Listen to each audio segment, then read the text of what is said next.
That's what you thought that team.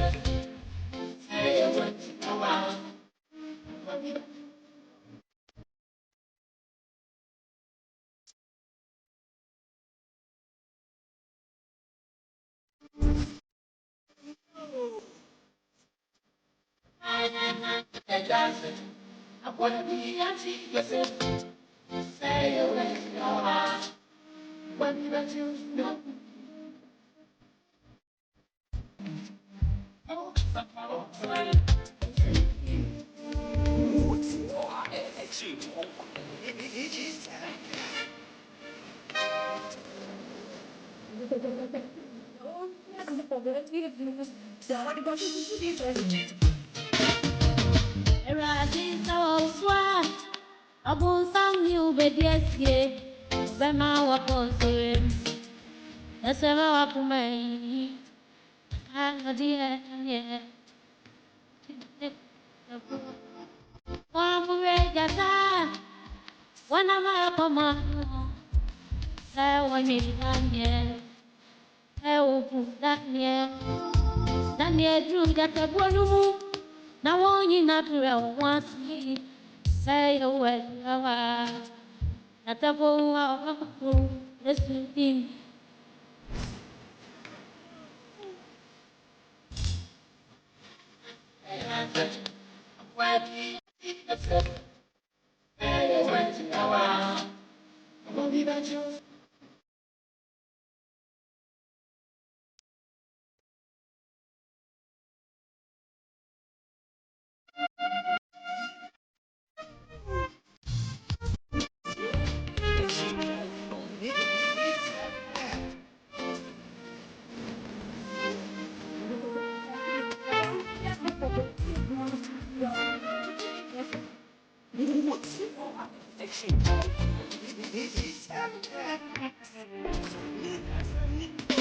Nika bebe super Yes, yeah, dinamo That's the way Paris I sit there more diamba That's what I did I ready dear only ma Fire since any cry Any nothing cano When I'm so If I bebe super Yes, yeah, dinamo Hits 100.9 FM Suni. And then Wednesday, August 28, 2024. Time just about gone 31 minutes past 1. Now in the studios, me man Tijumedie na yade bro me amedi Jumedie ho chiame from me. ADAKABRI Mamudu Osio Emma. Na Jumedie yetena ase ansema ko twiko abreman na yade ebremo. Na matena ase de na me ofa ase ma Jerry Osagman. Otimani mu ase na fe production no pagini ko joja me ado na esiri na so Majeri Osagman ebo ni chidom oba pagini ohima kwefriye esu na service mrante kwa emie no enu akire no so na afi abna frema abankro one nana ya asafo technical production sharing on various social media handles na almost edi amine Ansa ena engineering group no achu agbo. Worker kotia kwa na jare na nabuaje ada sankunuma ye sha ne mra ne se sempro na ene ye dapon ko wie se eye ada sankunuma ene na nabuaje omunyina edi e birthday na ada sankunuma ye ni birthday party man da fitin kwala abrim aso dem ena ja ye elder nti ya na sofo abompaye e de amano nti ene metoto na me di birthday di amano na ono ena eye electrician fo nyina wofiaro wotua wo ma no ansa ena nanabuaje ono soso eka eye electrician fo ono soso ka eye engineers fo nanabuaje so 18 birthday nti ena de engineering team no birthday galore yampa se da soso emma facilities group no eno so big solo ena dada ena yaw Godfrey dodo na friend you planner na fe no mapuna ena eye sami na fe so no mapuna sami na eye DJ Bosco na fe dia ba semponie asamo eda ho ne se ye de aseda be ma tai on your friend Mills na yetimi ene no ahwe aye de sese yetimi eye enti yetra se so de na ni nyina no akowie se eye engineering team fo no wo mo birthday ada sankroma ene eye amunyina ye ne Ada sankroma no ejare ana nabuaje abuaje mama happy birthday na date na 28 oh fine no me to me do birthday bom sa no sa fine oh an intense so intense so oni obi be hia na mo nyina mo ye birthday kro na nkroma no de na maye amano efini nkwala abremo ni birthday da na so no kra ye bibi kra ma na store no kro hu because obi a oni birthday sa na de ono nim say the birthday ya be ne say nsu ne de begu no so na de gu no so na konkroma oye unim so ye elder de me panel member ba ko bi na oba program so no ne gina ono ka chem say ne elder no na me say eh sa ba o kan me tie mum no say na ma tie mum sa na me so no problem because your elder papa man kaza I just way elder papa na me so fine wait asore be mu elder no yeah I'm the Baptist na that's asore papa the Baptist sir Assemblies of God and any Pentecost and the Assemblies of God of them Assemblies of God sir yeah that's asore papa no hey say do be kan nipa ho oh samom na we wani bola ka gina wanu mu bola ka kure fesene no hey that's what question papa akwa we ni na mfia say basa enra mi hu na so na meka je say wo de mo fa hwan yie say hwe school but akwa kakra no ni me betwa mu nti no ye say wo be yire wo sa sempro papa na ene ya obebli ana ayo papa timi to aduane be na e ma wo me just about it now hey na wa hene obase wa hene wa down ho it is start by be na pe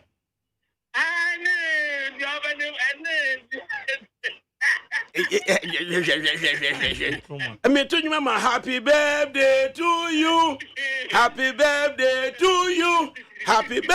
to Konkroma happy birthday to you a prince of sis one ya di birthday party amada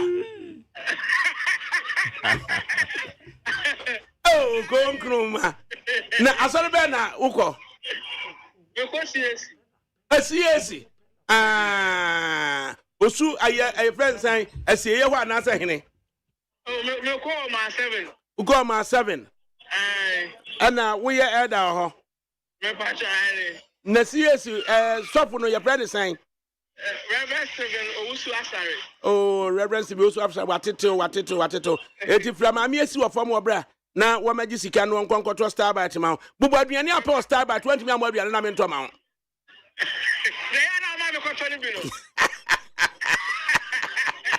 The man go tell you. It had about chicken vindaloo.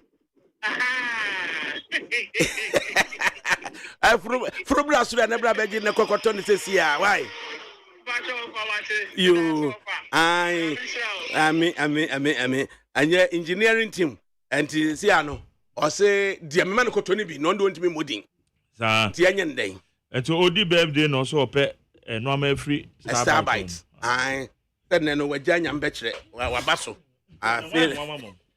No one, pa, no request.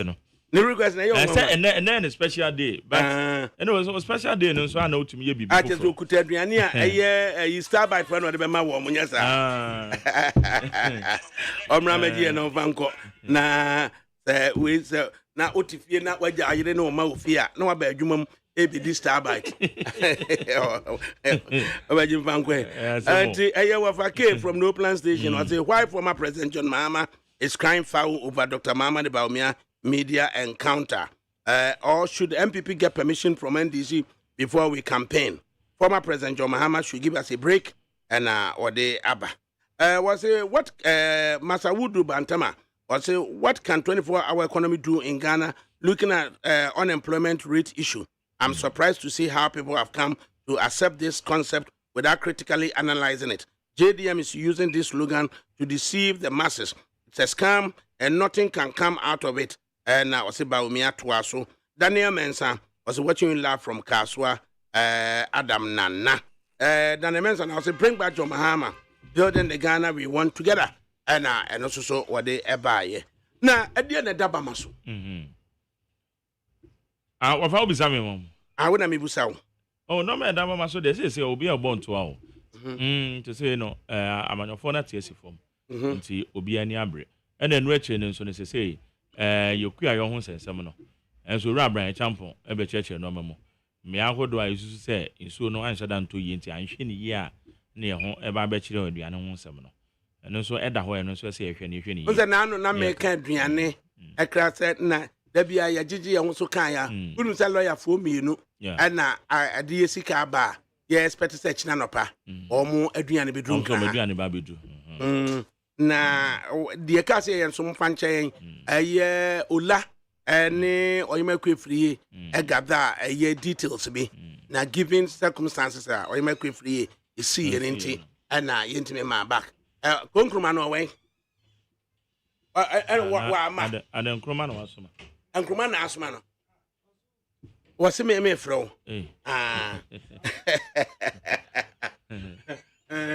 What's a me fro? But yeah, na Coco to be my concruma. Come let me read the email. Good afternoon, Wafa. I hear Dominic Jambra, and I buy. Emmanuel Ochre, was Wafa. You did a good job yesterday. God bless you. And I say, Alan, thanks. And I buy. Ali Samoa, also, please ask 24-hour economy. Will private security have their salary at 700 or 800? And also, yes, a 24-hour economy, no. Private security for also, no. San on Bigusu, ADAKABRI, 700, any one be na and also Ubusa. Inti Isaac Wintini, or say Wafa, tell Ada Sankruma to call me for a special birthday gift. Ada Sankruma, yes, Ada Sankruma, Isaac Wintini, or say Freno, never a special birthday gift. And Osadumako. I say, ex-President Mahama gets this straight away. Ghanaians do not have short memories again. I know they buy it. Now, Monfanko to party. When the security for Nina, and the Kunkruma, Munya Patima, and Kroma, Mate. Do not your bar, I would there. It is said to be to turn on their mom. And we didn't in us, and that's what I'm going to say. Mood is security for 4. And Kroma, and I'm Amiesi. Omo ya party ya. Onwa no ni birthday kura na no pa jollof for you ano. No kwa ga di mu na nene birthday. Kan ko party no ko mo. Party ma omo. And na your birthday and your discussion some. Kwa ko party ma omo. Na ma security for nyina ni bi. E ma ni sika no ko fie kwa. Ade na fire party ma omo. Richard Donko said ADAKABRI greetings to Kwabena Manfo for his good work every morning. Try God will atoli ati. ADAKABRI I start to believe in the 24-hour economy because of how the government communicators are speaking against it.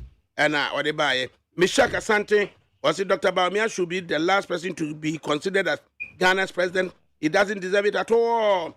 Judging him from his meet the press encounter he did and the answers that he gave out.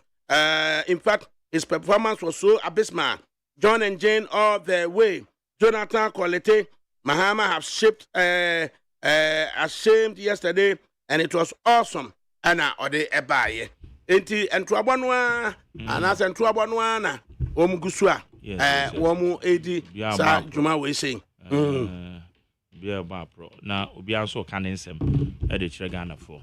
Said that meka no say the other time na meka say say no amanyofo no o mehu say status quo no esesa ente say nkan no wo de toto 1992 ho 96 asesa 2000 asesa 2004 ne yakwa enim enti esa na etie enti say no the engaging the people wo mo kofom enye nipa nyina na o metimi ahia wo mo enye nipa nyina na o metimi ahia wo mo but eye dia womo akofom na womo ne manfo no kasa no constituency bia mejima de se obia why serious bia o pese obeye mampanyin wo man no no obia travel across the 276 constituencies are here if not once if not twice at least once obia ba pro no so obia ba pro no e kofom e kanisem no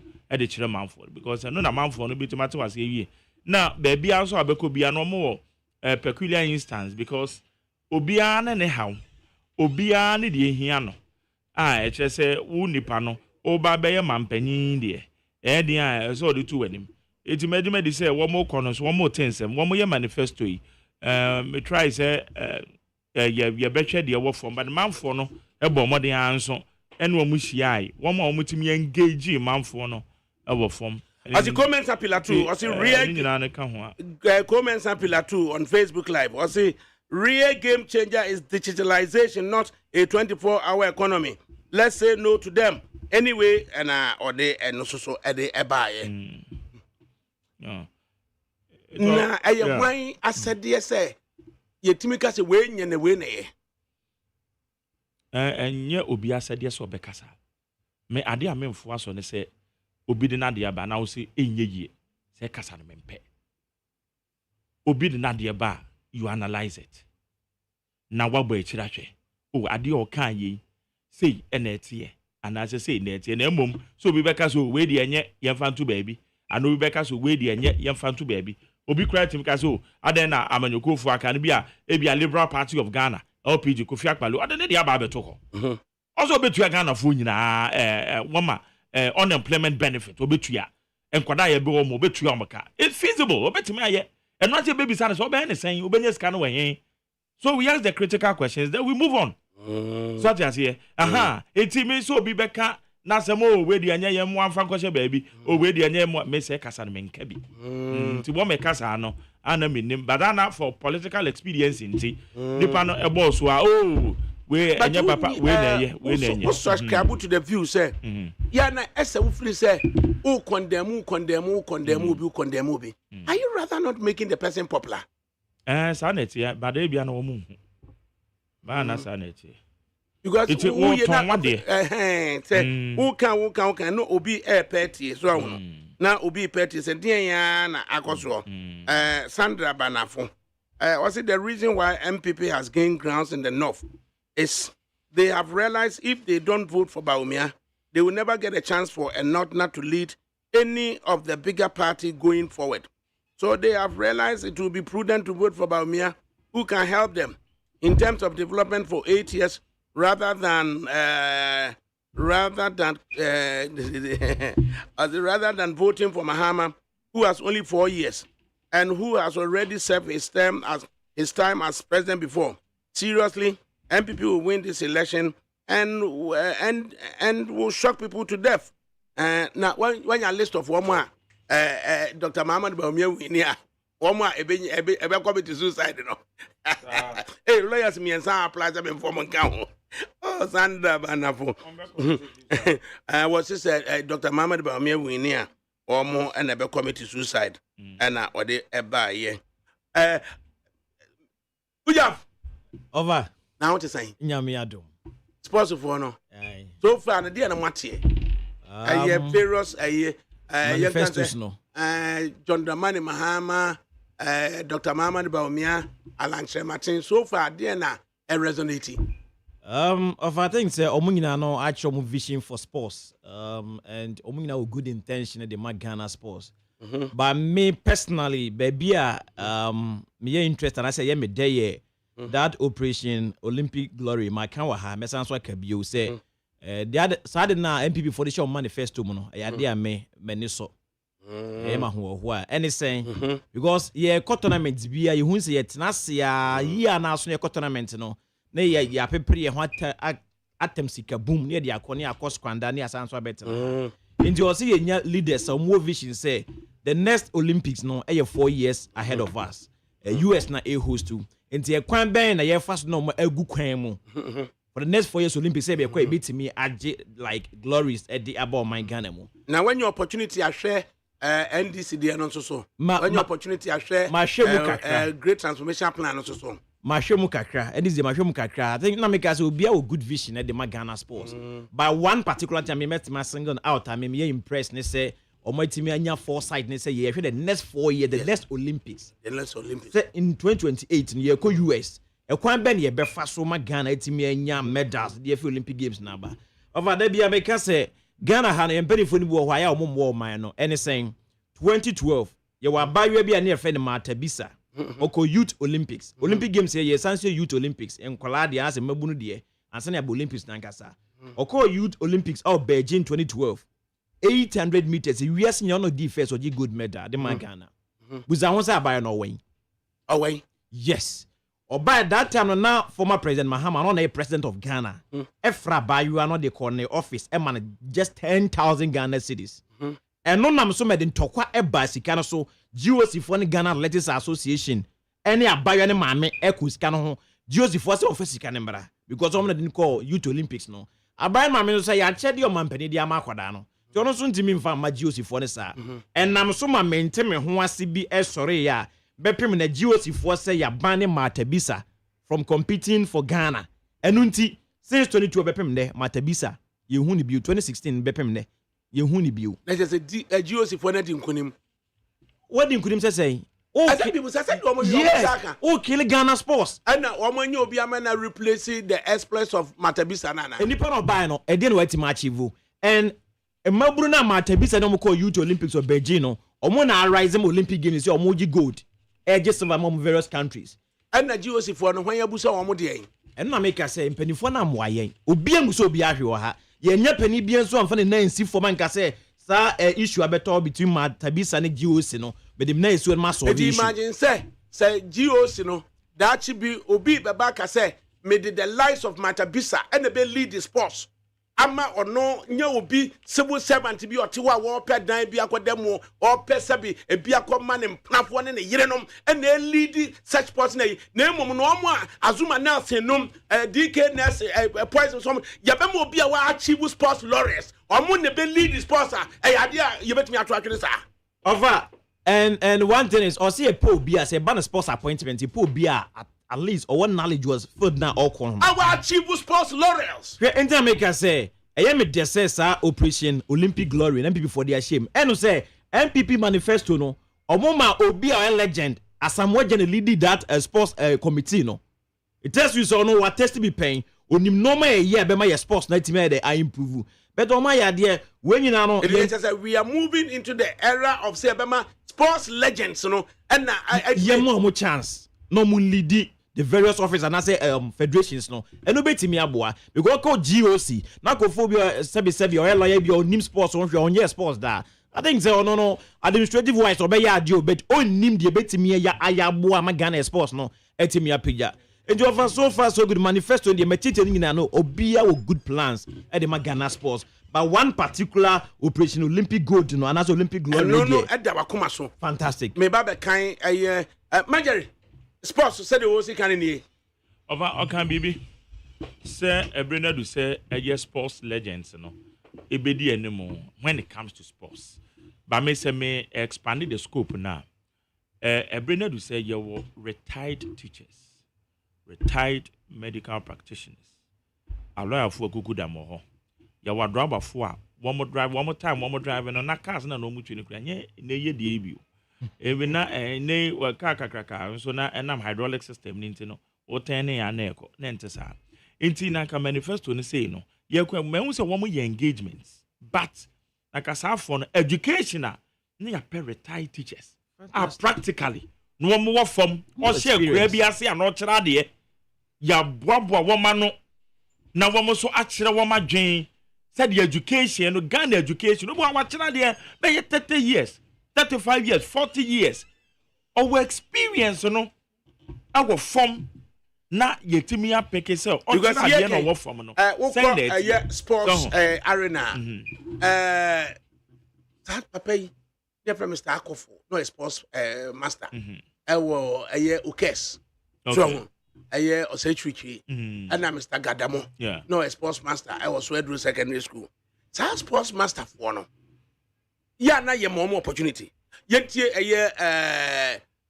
great transformation plan dia no can for sports on into one so menkai say abi ye free one term no also sports also invest in world class new generation sports facilities in selected competitive sporting disciplines including the establishment of sports academies, provide special funding through Get Fund to revamp school sporting activities across the country, facilitate private sector investments into sports infrastructure development around the country by providing fiscal and non-fiscal incentives to leverage corporate funding for sports, facilitate investments to attract long-term funding in selected strategic sporting disciplines, particularly football and boxing, promote community-based and grassroots sports development across the country to identify talent, design, and implement a comprehensive program for managing existing public-funded sporting infrastructure across the country. Does it still go well for us? Say, Accra Sports Stadium, a year, you're saying, a National Sports Council for there. Avance the Ghana Constitution makwan say facility bia ya bind the sports there NSC for no so manage omune so by per manifesto ya wokan ye GTP no de baby or say some selected disciplines when you say Ghana have more than 40 something sports federations. Ghana ka say fencing na offer fencing Ghana ye nim fencing by your federation Ghana ha every year bia no ye tisi kakakra at least ekoho into okay selected sport disciplines are many adwene because Ghana we are known to be a football nation, boxing, athletics, and a swimming kakraka ho. Nti sabe bia ye good no. Ye channel your resources ni na akọ na etimi invest wo ho. I think say no betimi aboa. Mene no mo ya adwene 100%. Leverage on private capital ama a company only stadium biana. Yes, ye betimi be a private partnership be betimi aboa. Because Ghana haye wo because who dia na wano ne dodo ayese na so san kosinsia beka ho eno ne issue so on say omo ye say can newly created regions no ko bia so benya no enya by the idea because say idea no say region there wa IMF sika be na wo ko pedi akwa sa de no leverage on the private capital no munya sa de no yes money incentive or say get fund no and then get fund no yakwa ko hwe ade omo di sika no kokoye as so to ade a yate get fund levy majority to yate get fund levy meme to yate get fund levy ya ring fence I'm making sure say see at 10 cities ya the 10 cities na come get fund ana get fund is aka no do we know the omudi sales can here it will be can say mema get fund is aka no ya the be ahwe near the sports our various schools are how do we do it over and the okay me no e adwene say or see involve some private sectors no on betimi abo because me ankasa manya a chance I witness stadium I go face Ghana esi watakwa omu commissioner was there myself $16.3 million now ko facilities war stadium no omu esi watakwa na over untimi mfa a ban stadium bia currently Ghana high compare no yes it's a private capital you betimi ama omaye. Yes, and one but go Europe stadia kese na uhunu no emu de na ya ban dia there be after that no me no mo grantee interview or go face Ghana Foundation or the secretary say omo per tax incentive and I say like aban no more some tax incentives kakra say be on betime nya more resource dey here and no be bring how is tax incentive the big companies that Ghana has say no say what the special fund be there to say they should do what put money into it me and develop sports now also be ma tax incentives they will do it ombeye of ombeye manabroso ombetima ye manabroso but stadium majority at saying send the so ho debi omudwe omunye hwe omude dua buro ada so ho said tie na said omudwudwe omude dua buro amanfo de dua buro ne ade ade ya dua buro wo sa kokko no so so madwi na magya na afu na madori me no mo ya adwene wo mu gya na sa kranka na eye send ye wo kwa because sade no wunye ready a me fa wo san say satam ne etim bobo so no okọ commission na udwili no mutum bobo wo say pitch ni nyina no mo ko say pitch na esi afu e champo na me omo de omo dua buro ne me no mo ya adwene etu benya let business entities so wo encourage omo wo leverage omo a omo betimi aye ade no na aye community ne dia rather than say government say me ye dia ma sports council na sports council ohunu ne ho ano and yet you need sporting legends be oh kwa we obi even United legends o producer o Ghana ha nyasem ketwa ya sika akono mu nyina say kwa United product it call businesses now we leverage more incentives ntimi say state of the art stadium ewo enkoko ntimi nye betima yofa na fedie ne sie kwan fa no issue no ananse ya na yesi ye tro manifesto no ana ye tro plan na yenya access to nipa betimi my practical concrete plans na na over as a manifesto of match but as to say betima implement no a different thing ya wan ya ni kana aminu ya na me wa said dia wo ka no say nana me ka ho asem sesi e anything na besi asem nana me ka no so because I say yenya nipa bi practically say education member nkotena baby debi enkotwero ya wa retired teachers awu betimi ka wa ma practically dia kwaso ye ho masuam wa mu nim ni nyina gu o sem egu am say ya detach wo mote baby ya fa enipa bi asembe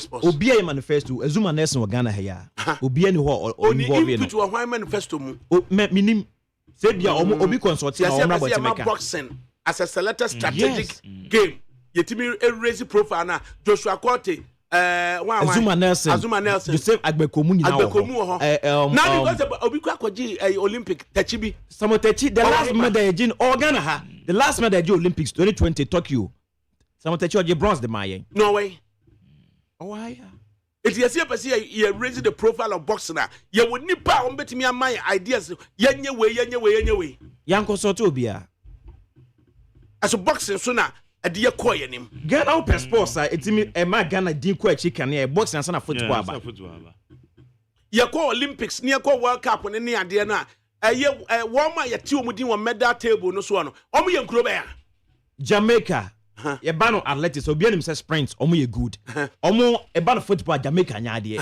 enti o match no mo resource ni ade ko athletics sprint ni say ye ho ne ye good ye train yes e wo ho America fo ne ye bo mudin football American World Cup onye bi World Cup onu ba bi ya Ghana question no be ban athletics o make or gold medal because who say ho na the strength want or the investment in air ko ho Russia so weightlifting omo ho is ya Korea for by some gymnastic omo take over because ho no mo strength to Ghana strength ya football athletics boxing buzan say a national cake no send ye timi channel de ko ho it ya kasi ye special effort into football, athletics, and boxing. It's a GTP now. Can I me there? Also, some selected sports disciplines. But be official say you good you invest or you bet to achieve.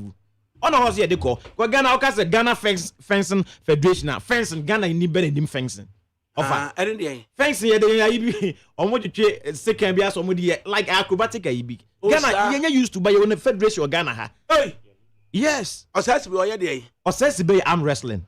I'm wrestling so and no I say you didn't say see akonwa so na ye dey abeti ye chira yes no sanso ye second vice chairman the Ghana Athletics Association okay it in your view no See, I see a strategic selected games be a Ghana yempe funding financial athletics, football and boxing. If possible, near the swimming account.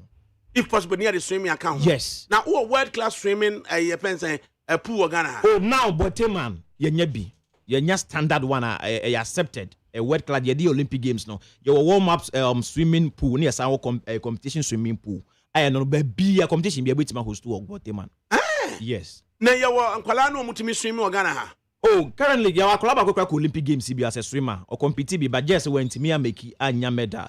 Or a very good international games now to qualify on your qualification could be the fact so to me qualifying tells we say they invest in him or bet me aqua medal Eddie Magana over. It dear ye petty near dear na wunia obeya a bit resonate with the people say yes say ye can international sports say football athletics boxing at least you know a bit me Ghana ya boy din at the highest level offer then can me petty and say thank you drafting manifesto oh there Hall of Fame say Azuma Nelson or Ghana ha can you consulting say you per invest in boxing now boxing what both from amateur level abe professional abe or 2 times world champion we are seeing in a building the crime be first we be at training your boxers you good coaches at training you have good facilities and there my boxing gym I will become no yet my training about boxing mo when ya you better now watch some Zoom at now when you need Manyamia to suffer no na you intimate born intelligence experience or one and I think it's penny from why you balance sports particular there na yenhwe say great transformation plan yenhwe na yenhwe MPP so full manifesto no the okafa sports so no na fe no me wareche mu se minwie no na sa meja mfi so ene akogan so atimi at the NDC so no full manifesto no the okafa sports no the abre integrated transformation plan no edini kan sports no also invest in world class new generation sports facilities in selected competitive sporting discipline including the establishment of sports academies. What do you make of that? Yeah, offer a feasible and Ghana, as you say, once you see 10 youth resource centers. Our the old 10 regions now. Adaklu and our one in Chilebene na Edimata. Yes, offer you bit me aye. Na yet me Alizia with the Ghana Education Service GS. Baby as facilities will be and GS yenya regional academy. Aye your mind there. You got facilities na oh it is some school pay no mabaho. Oma be training. Ni regional coaches and mano.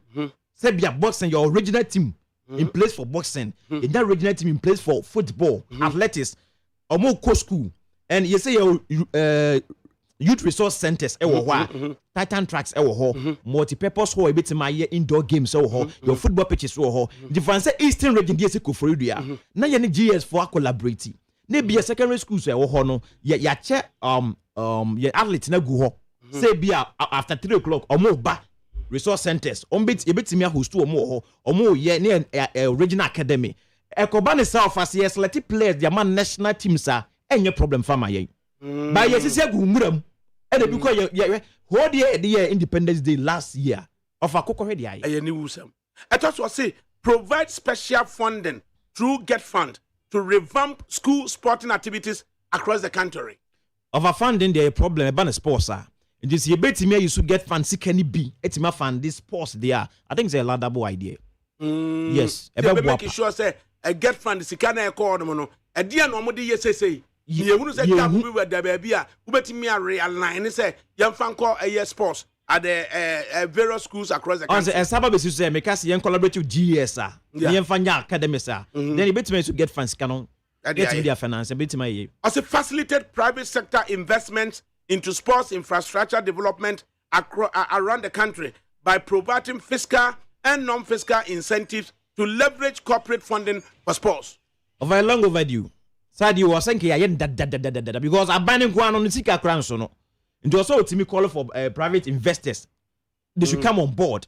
Odi as no more say be a Legon Sports Stadium here. What the my private company we see we be on man bear 4-5 years say on for all pretty on fan like Anteneka. We are bear on manager padie.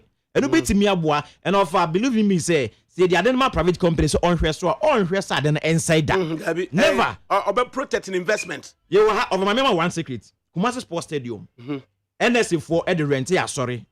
For all 10 billion cities.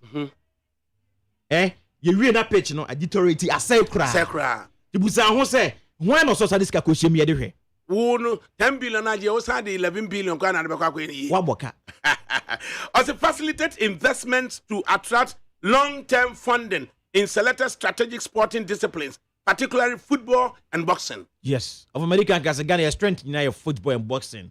Nebia all the athletics as abeka ho.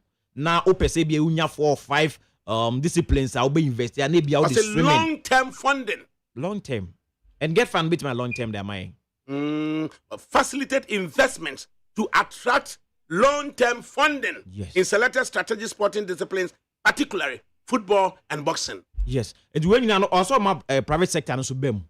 We invest what that if you are a football say you the Black Stars it got to a time the man Black Stars to qualify for World Cup a go face Ghana for on board on best sponsor Black Stars. It's okay say Azuma Nelson cross or investment be here obet me attract investment or attract investment and fan boxing arena honma Azuma kwanye Azuma didi enim ko ba bia say your investment about Ghana boxing na obi na ho be refuse yen offer.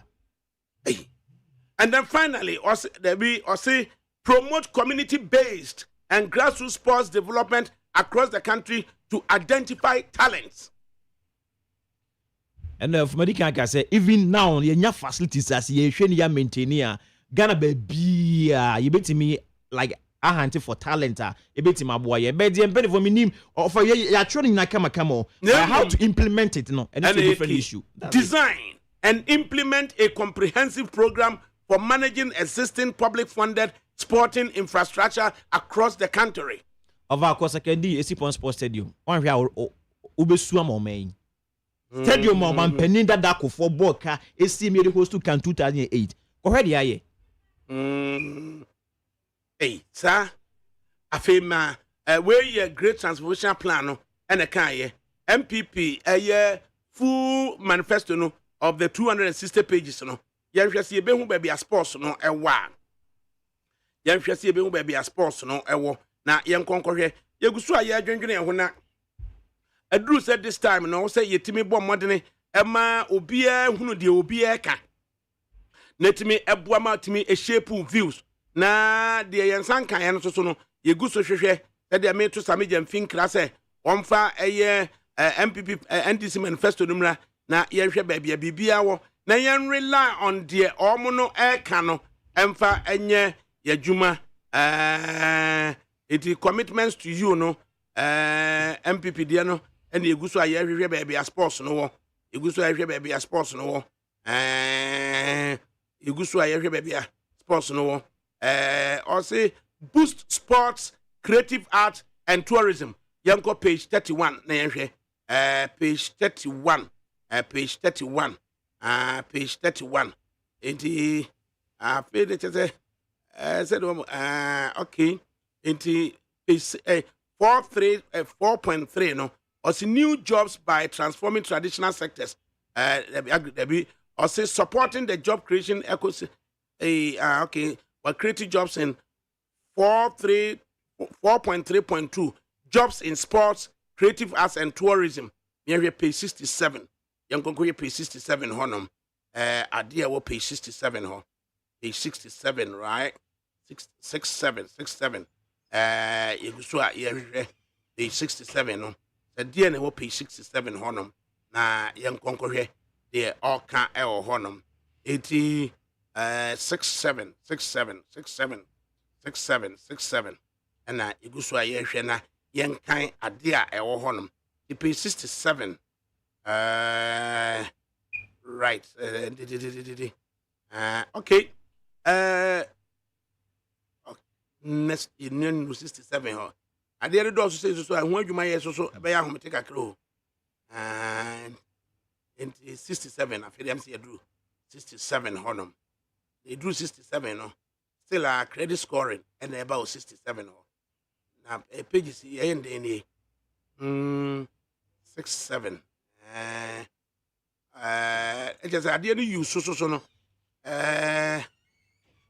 minua MPP manifesto on sports. Kakrama can say like be fan the sports and especially Ghana Premier League the teams no be make team be a bus of I mean say enye die Ghana ye premier teams ni here a buses no enye a priority also mu here at least teams no pay tax and incentives you say bia omo kra justice nya de ade on betimi anya chance ayi on be betimi am good pitches e de am omo etimi de esi akan no taxes even say Ghana Premier League players na teams no bobo a tax omo twa ma NSA no of us asefem omo ntimi survive it the bus no de team bia ni Ghana have for now only team bus how they cover team bia ni Ghana have only team bus nti enya de ehu hia ni monimu ya ne say e be mo bus say omo nye bus in fact enya omo runnings debi ya pitches aye boss no nye de ya ne kura no omo bo hwia taxes omo tua de ma ban no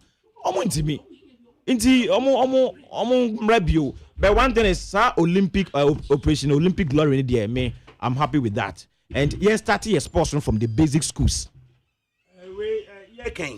sports you am gusu amehwe you and baby ya your table of contents no baby ya twa se me hu sports no me ba for me hunu na ade ye penalty we can say 4.3 and 0.2 you see I mean I'm page 66 yes so the it was 4.3.2 I see the resilience of youth dominated sectors like sports, creative arts and tourism in times of crisis, as demonstrated recently during the post-COVID-19 pandemic, highlights its potential as a key economic driver for national economic revitalization and job creation. And now, also to further enhance its potential to create more jobs, to diversify our exports, and to sports on the still sports on Emma, sports. Now, I think I do sports. I say page saying me do sports no page saying page I say for sports working with stakeholders to bring back the passion and love for sports. Bring back working with stakeholders to bring back the passion and love for sports. Establishing a sports development fund to develop sports infrastructure, talent, and grassroots sports programs, including the revival of coast football and leagues across the country.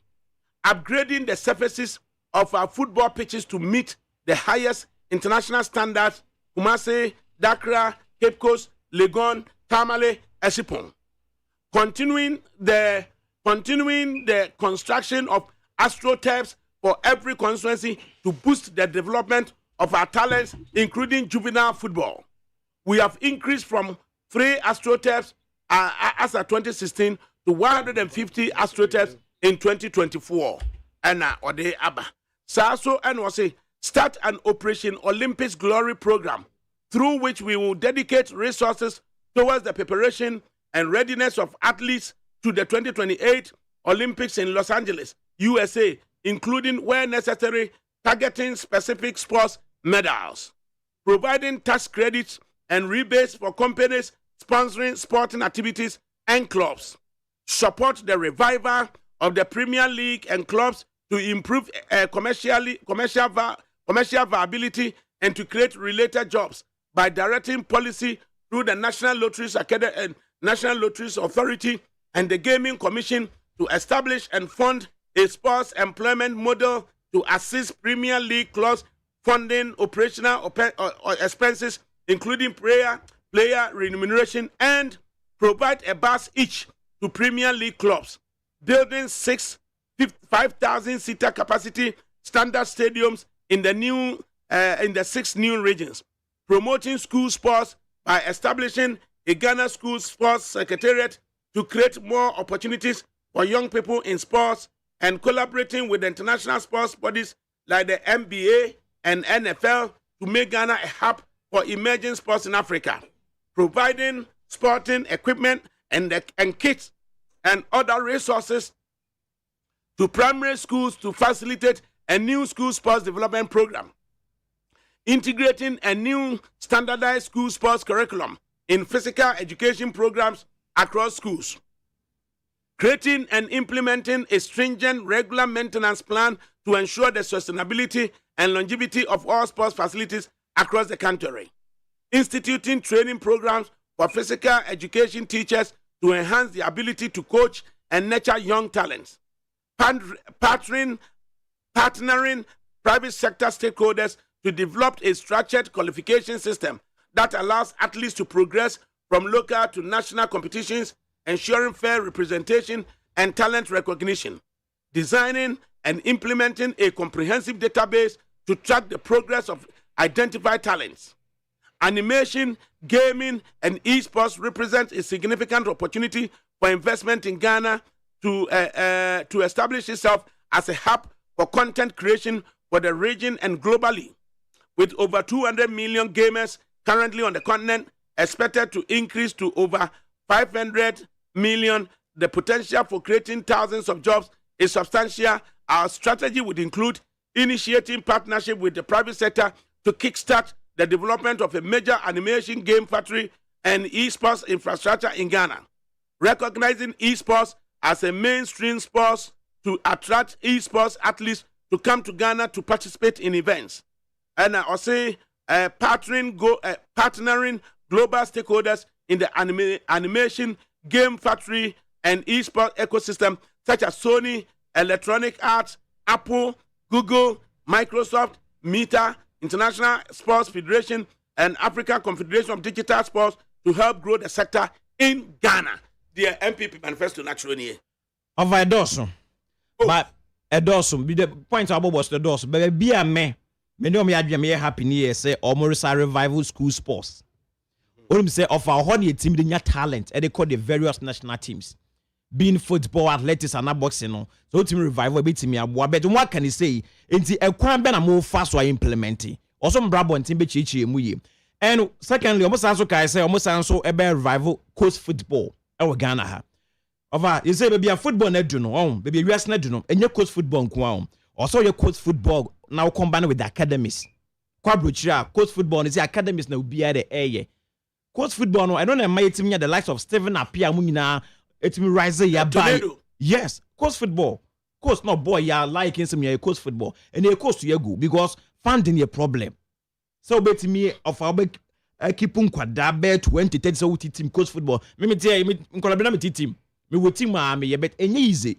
This abano say or banner say like obeti me and your fans be my team the arrival coast football. Allow double. Me dey be kwan be na mo be fast waye. Mo ye ni say him for mo involve you.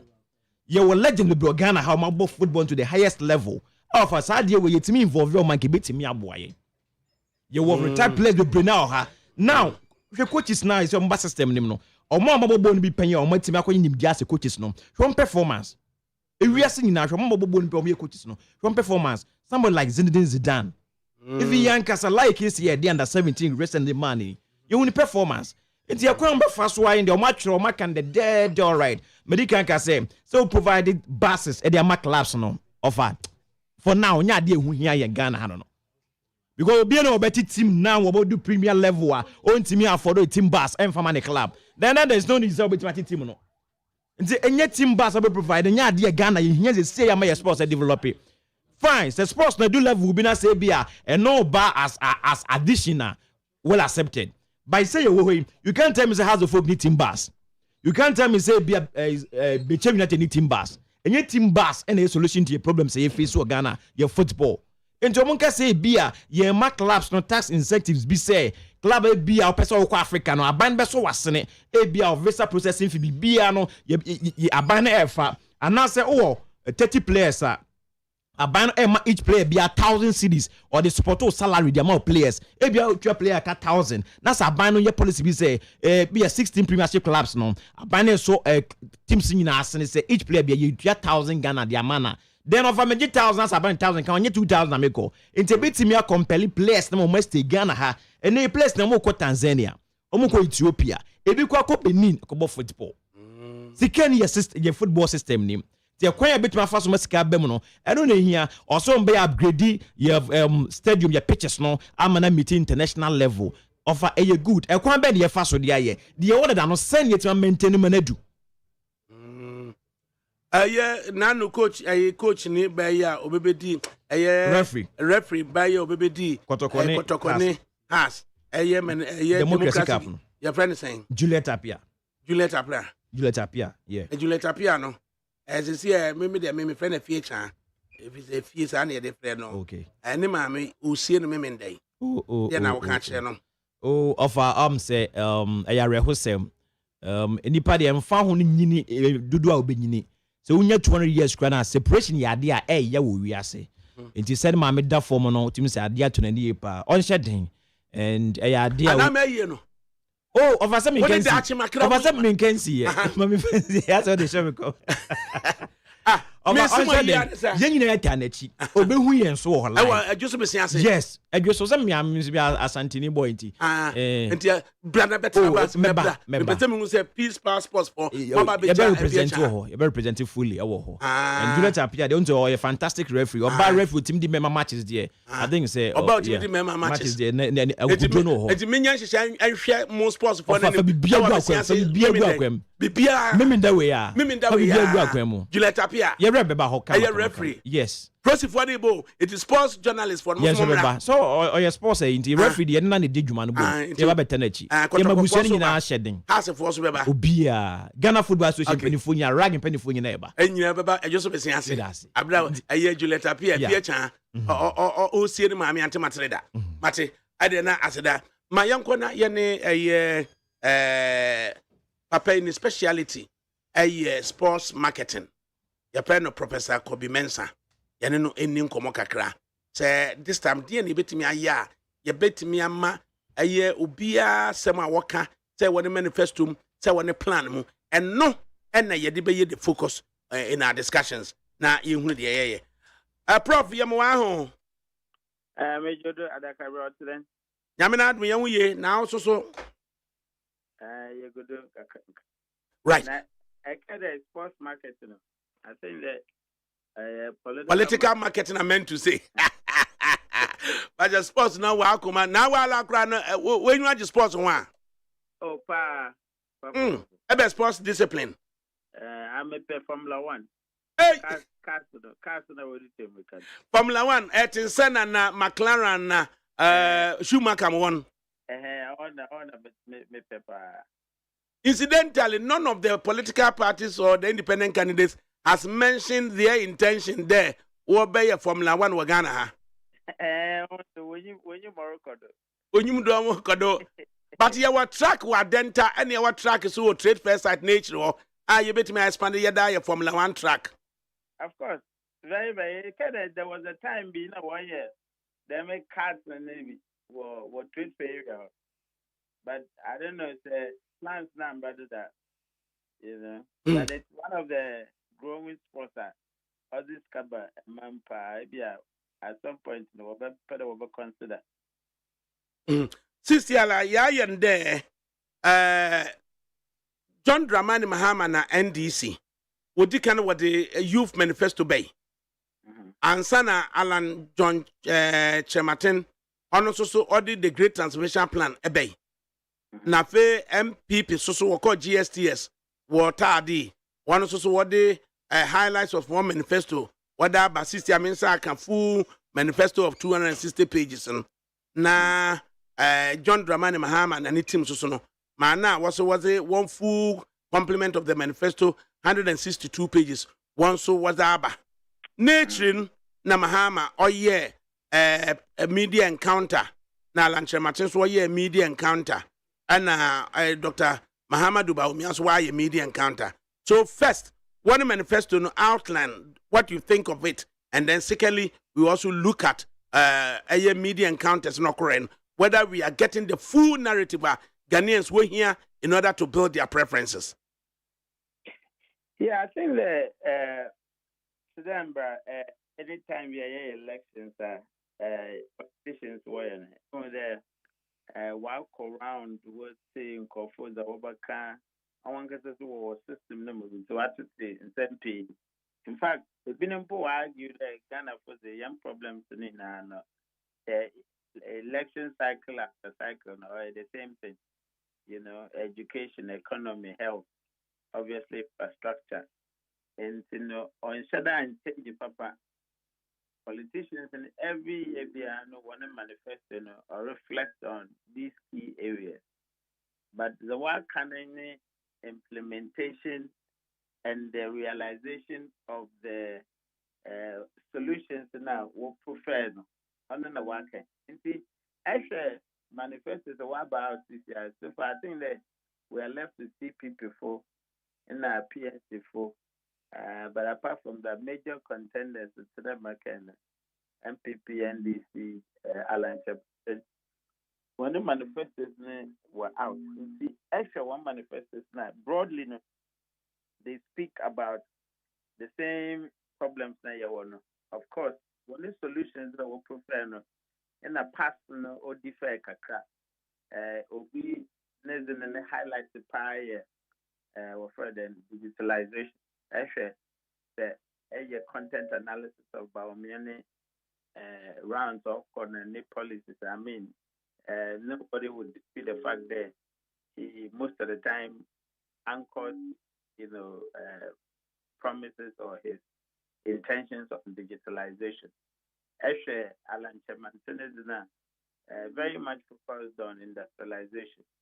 Actually, the Muhammad predominantly they talk about 24 hours, which is again a certain view of digital industrialization, but then the focus is on job creation. Of course, on an island is very much similar. Of course, Baomia's job creation, but very much in terms of digital spaces now. And see, these are some of the things that Ebon Tofa, Ebu, in the they are almost the same, only that past what they achieved a little bit different.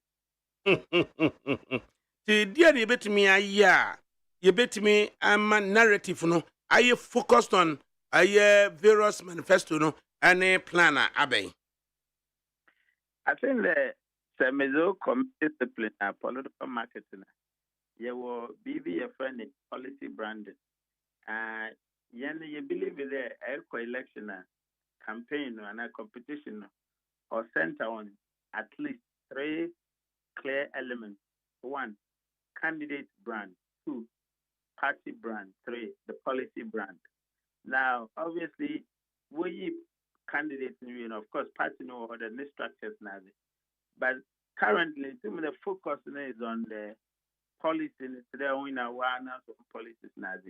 Now, actually, how we brand the policies now at the time of making or the wide be how and one policies in the sofa or internet. The man focused on policy and the branding. A very simple name. Is now very relatable. Is now that is it primes them in a parent focus on manifesting sections of it, them not there. As the missing now by over to patron on I know my bit to my why I focused on what you because these days attention span is very short. Even the amount for why too busy. You were very we have something called clutter. I mean, media no money. Simply record and simply no one cover can all them now. Amount for attention on issues and span is very very short. You say to me, couch brand and policy brand in a manner that immediately what's when I do not for issue that I think it's the best way to do it. Nah, almost various media encounters so no. When you have the opportunity, I assessment of it. Oh yes, I mean I've really American because of me specialization in all the political process and the political activities, and I have to pay attention. Of course, unless they Muruku school, every other me charge, and maybe at the time obey to we beat him kakano for me back. We follow up on Facebook now. You see, I mean, at the time where the main contest no yet school period and that school time. I was able to follow conversations Mm-hmm. So give us your view of the 3 encounters. What you know so far? Okay, I think that first encounter was the further Alan encounter with media. I think there was a period that Ocean media with some, further CSOs and other interested parties where you encounter be about the Great Transformation Plan. I Mekayana Abu Sakara crowd, there was quite a lot of people, including even the trade for the them coffee what is it the Importers Association? A guta. A guta for. I think they really commended him on how substantive the policy positions. I say Alan okay today. The policies in the manifesto. I think that it's actually centered on 6 pillars, which he highlights as, what do you call the economic cluster, the governance cluster. I think he talked about infrastructure cluster, social services and other EV. And people really lauded him for how substantial and how detailed the plan about the Obutum Wire. And I think that the emphasis on industrialization, I think that is the most crucial, because the actual economy, the most important is in people's lives or jobs. And for me, now, it to create the jobs that school has in it of especially if they have a sustainable job, healthcare. And I think that's a very good, step. And industrialization on shutdown elitist, because they can industrialization. Especially when you look at it from perspective of the agriculture and further manufacturing, the means space they bit to my for rural, bit to my urban and other peri-urban centers. You are able to actually push that argument there. The Mahama no time in terms of one-on-one encounter. Obviously 24 hours is the most talked about for one further one encounter. Again, you look at this from the perspective of industrialization, because actually sectors now work, especially services. And so maybe the difference between one and Alan would be the sector of emphasis, because actually 24 hours, most of the work majority of it service industry, business processes, outsourcing, the means very much service oriented. But of course, they also talk about agro processing, etc., which is also part of that. Now, especially MPP for one encounter one to the focus, although also talks about digitalization. I think that indeed digitalization is the path that we are going now.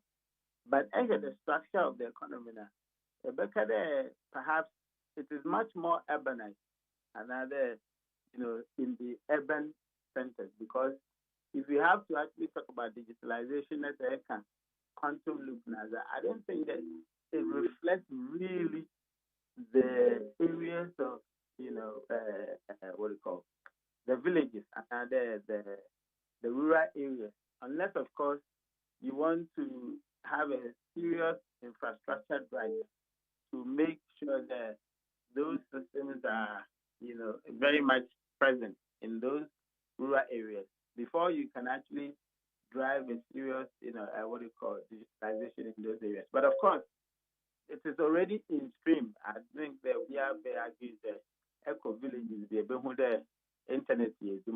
Of course, there could be variation in terms of access, but still. But of course, you would need a lot more of infrastructure to actually get the backbone right.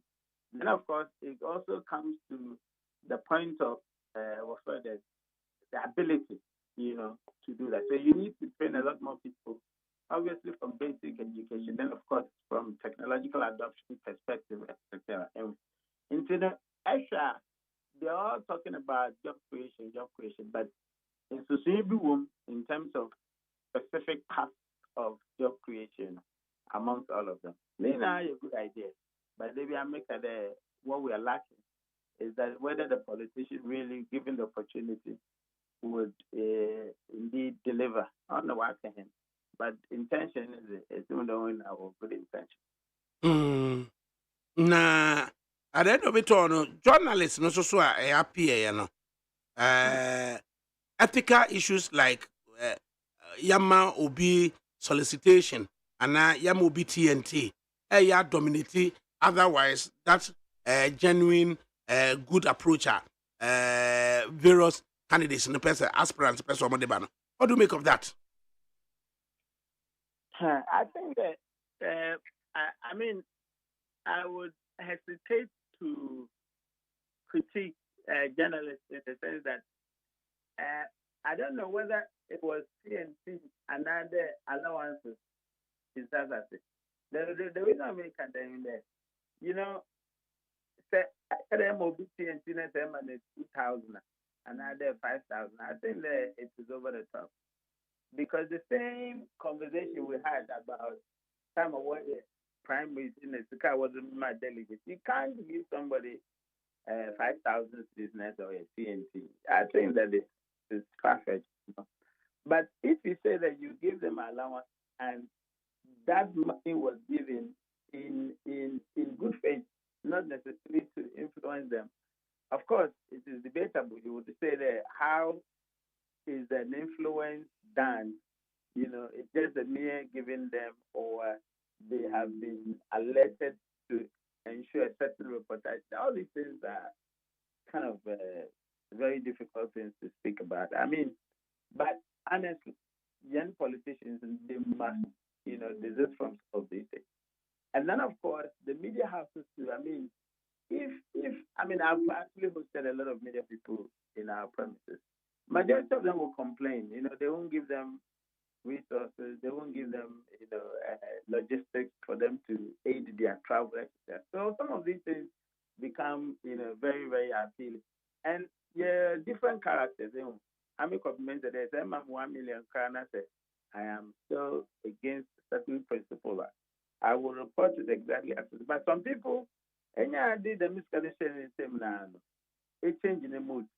Most of a change in attitude towards you immediately. So it becomes dicey to discuss it. But I think that we must actually respect certain issues about ethics, etc., and then see how best we can manage our systems in terms of media and political interest. Professor Kobi Mensah, yet was say a way in some kakra country. Right, Professor Kobi Mensah, and now what in na or comment on the various manifesto and a planner about na media encounters were a course. On Facebook Live was a Richard Donko. The sports ministry is just for blasters. Until we reintroduce the sports at the basic schools, we should forget it. Everywhere in the world, sports start at the basic school. Osai Adumakun, absolutely yes. Ghana needs upgrading but not resetting, as President Mahama has been talking about. So Blay, Upper ask him if the swimmer he talked about lives here in Ghana.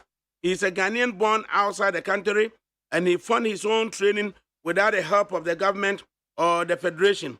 They should train locals. Richard Donko again at ADAKABRI at the basic schools is very important.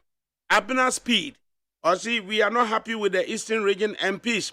They can't fix the Nkoko Stadium.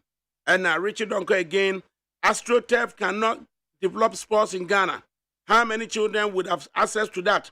And the type of the AstroTurf is stuff is a cake, you want to say. And the Taco Cell and neighbor, or see, based on the observation from Meet the Press event with Dr. Baumia, it is evident that his body language suggests he has little substantial to offer Ghanaians, particularly when answering questions. His frequent laughter gives the impression that he is not taking the concerns of the people seriously. Ghanaians deserve a leader who prioritizes their needs with sincerity and action. Therefore, it is clear that Alan Chematin is the better choice for prosperity and job creation, ensuring a better future for citizens. Musa Abattoir was the government's inability to fulfill its promises has become clearing, and now they are desperately scrambling for votes. The political gimmick by Nana Akufo-Addo and Bawumia using the Temamoto Way expansion to deceive some Ghanaians for votes will not succeed. Any attempt to undertake such a critical project at the last minute is nothing but it costs 90 jobs and an effort in futility. The people of Ghana deserves better than empty promises and last-minute stunts.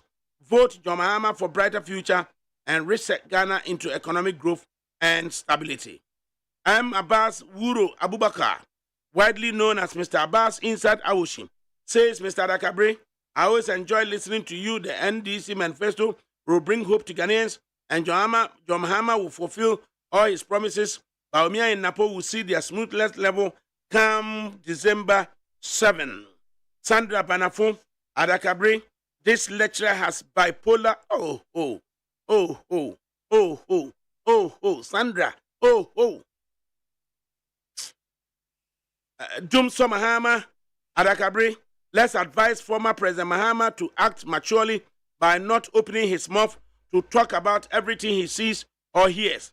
He's acting like a woman. Dr. Samuel Tanko, Dr. Bahama Bawumia has disgraced his boss, Pao. Bawumia made the press rather show his emptiness.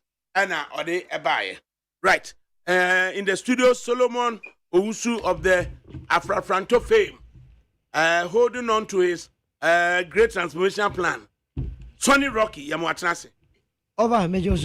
And expecting Ibrahim Osman of the National Democratic Congress, NDC, and also expecting Engineer Peter Antribu Asiakon of the New Patriotic Party, MPP. Party, I'm say Ghana for the baby. I'll bet you more when I Ghana for so bet you be a fee. To a month Ghana for India Groza. You bet you a chief for you. Opoku menu London Cementia. At the same time, so now, and you also as well London. Oh, me.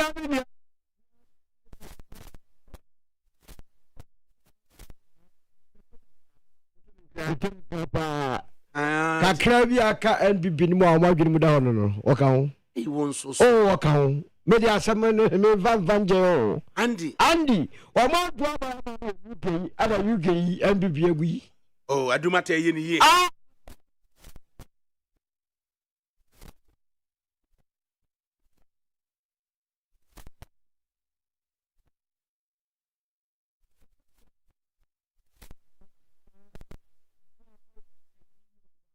Mode afafantono yena munyina mwase moja MPP na baba afafantono yena mwase pa se mohu han no omojai omoja ba ya andi usu kakra bi ma me ne kasa na andi agadi betwe bibia ma motivia fight afafanto kakra ana manfa ama no ana do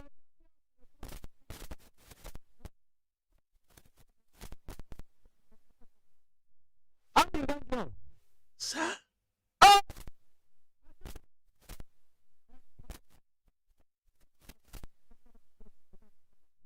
Okay. Say you. Avwaro ke kaso achiwo Yesu ridimu ki ya chinawe na Yesu ni Yesu dirimu ntino ya chini free. Anu ntino London fo ne ayifo Newcastle fo ne ayi na wie mutie no afafanto na tufa. Munyina eni jiemu amowe ho Yesu be Peter Benyam na Peter ye na ne wadwane yi say na no me ka jo say TV for na man won say wie bia onya adwuma onya say ha wote no tu mpese Peter Beba na wo ba be oba ha omo say ye wo ka no enye sa ne asoma no ansem a wo ka nye TV human wo ka omra me oba ha ye propaganda bra be preach TV ta oba na be ka la njama sem wa on be throw back Eri Joma friend back. Adam come back. Oh dear man mbre oba e che obe kona letter now. We enyam na make o. We buga we na obo we. TV for the say. Oh jai e form corporate. Na NDC na sa NDC. Me was say bibia ni mo say youth manifesto. We na mo din ka de brebe. Me twa me wa no. We dey hwi ni o mo twitwa pictures na type errors bebree na ọmụdé ma Ghana for. Sir. Oh, hwini. Ne nyinaa nie great transformational plan. Asɛm no nyinaa no. Asɛm no wie ni. 82 pages. Asɛm no wie ni nyinaa nie. Na ɔpɛni no yɛbɛda Ghana for ase. Ɛnra me hu sɛ ɔmampani kɔ kate sɔdo ɔtɛma motorway no. Afi owura Tremantin sɛm a no wɔka wɔ abɛn ma nsa na wɔfiri buo a wɔka no wɔ book yi PPP arrangement no afi deɛ Ghana ban sɛ ɔde bɛyɛ adwuma ɔde Maripoma yɛba bɛyɛ yi afi deɛ de Ghana infrastructure investment fund no a ɛyɛ PPP no ɛne yɛde yɛ adwuma yɛde wɔn sɛ wɔn mu the wisdom a owura Tremantin started preaching in the 90s bɛsi na wɔde ahyɛ the great transformation plan sɛ meba akɔyɛ wɔ kurom anya yɛntwa ngye toɔ ansani aye na mum ye ne the private sector ebedi kabuso ye be ka bom na yetumi ayi akwan esi hospitals esi schools esan se aban to me ntwan se obaje de to akese ansana watumi aye all the major roads all the major hospitals all the schools and it na ban mu be free better late than never na mo hu se oral Nchemanten have the wisdom no wo mu a na kire se eye ni so and the sports so some de okaka na wanka oral Nchemanten dia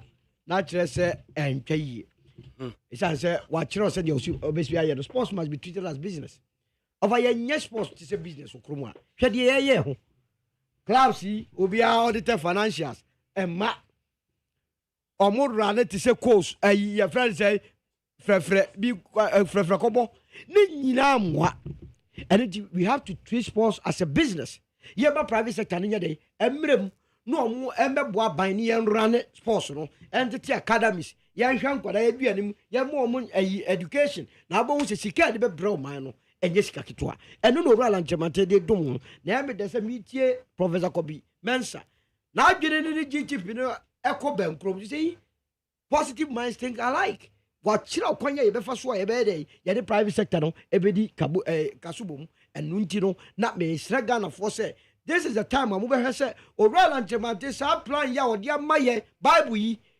ye me ye sensitive we have an opportunity say come December ye beto ye implement greater for your plan no obi ahwan dey aton we ye me initial comment me dey ma ye nua Ibrahim Usmanu of the National Democratic Congress so atnase Usmanu I want to say boko alhamdulillah be da wase amen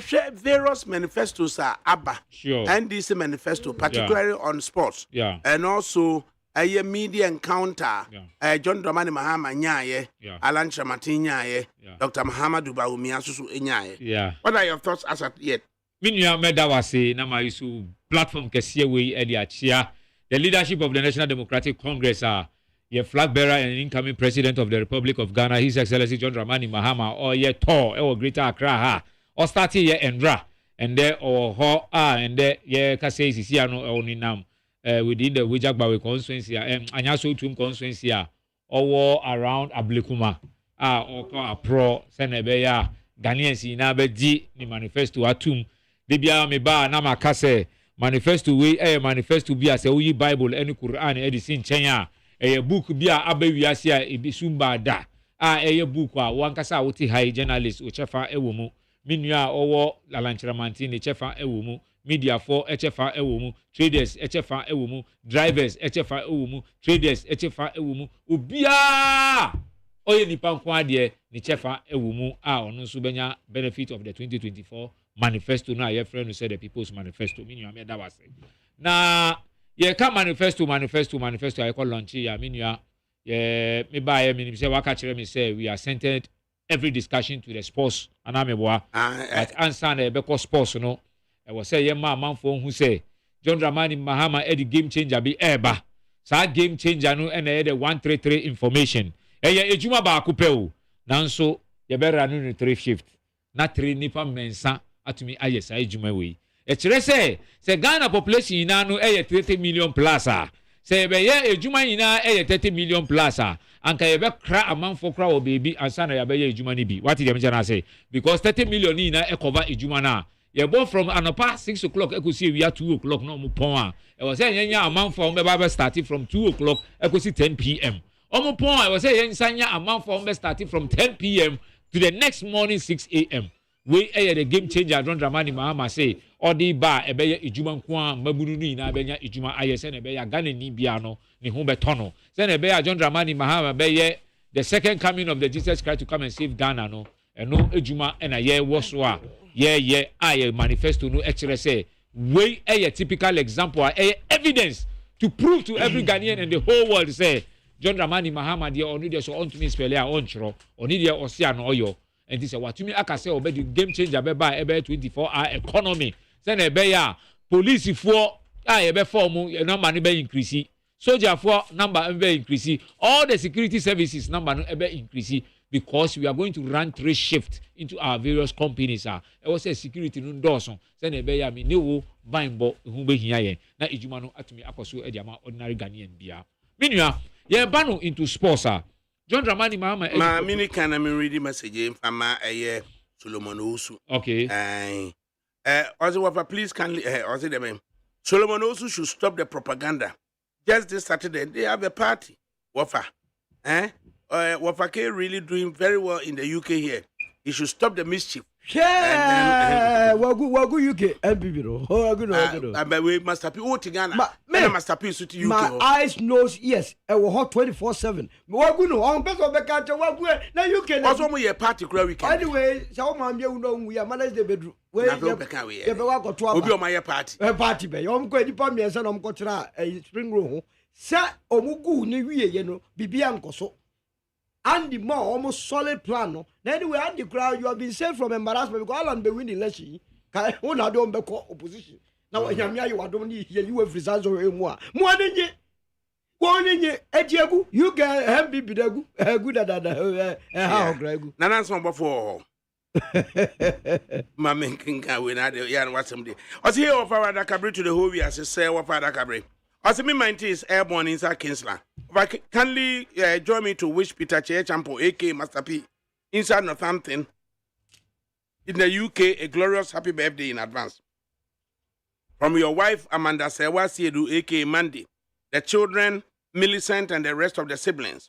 Pami Ofosu Mensa Bosu, aka Rusty, Shaggy, Peter King, Janet West, and Orlando and the rest of the family celebrate you today, Peter. As tomorrow marks another milestone in your life. There's a birthday near Yawo, and it's ADAKABRI no the other. I must stop this. Hey, no. Right. Back to the studios. Now, now we need to be factual here. Now, your party as some Ayakano. Yet me about it. The Guzunity need 100.9 FM.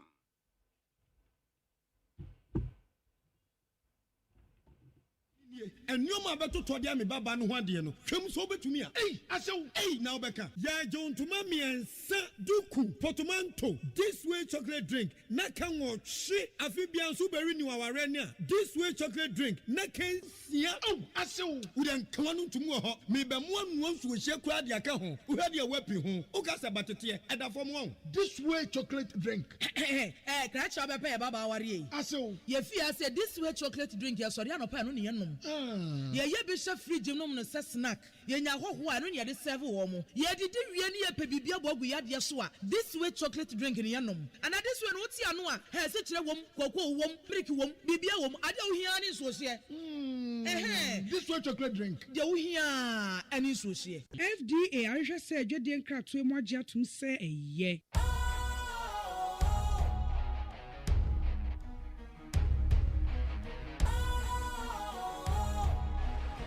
What's cool, fresh and trendy with a new look?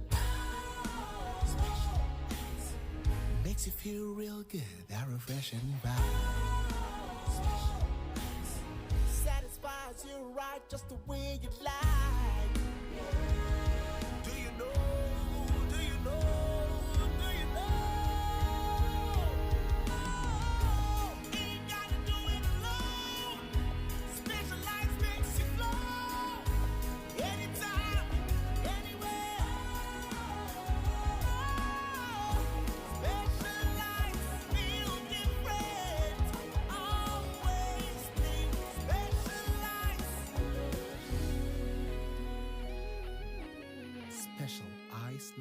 mineral water. Feel different. Think special. This advertisement has been vetted and approved by the FDA.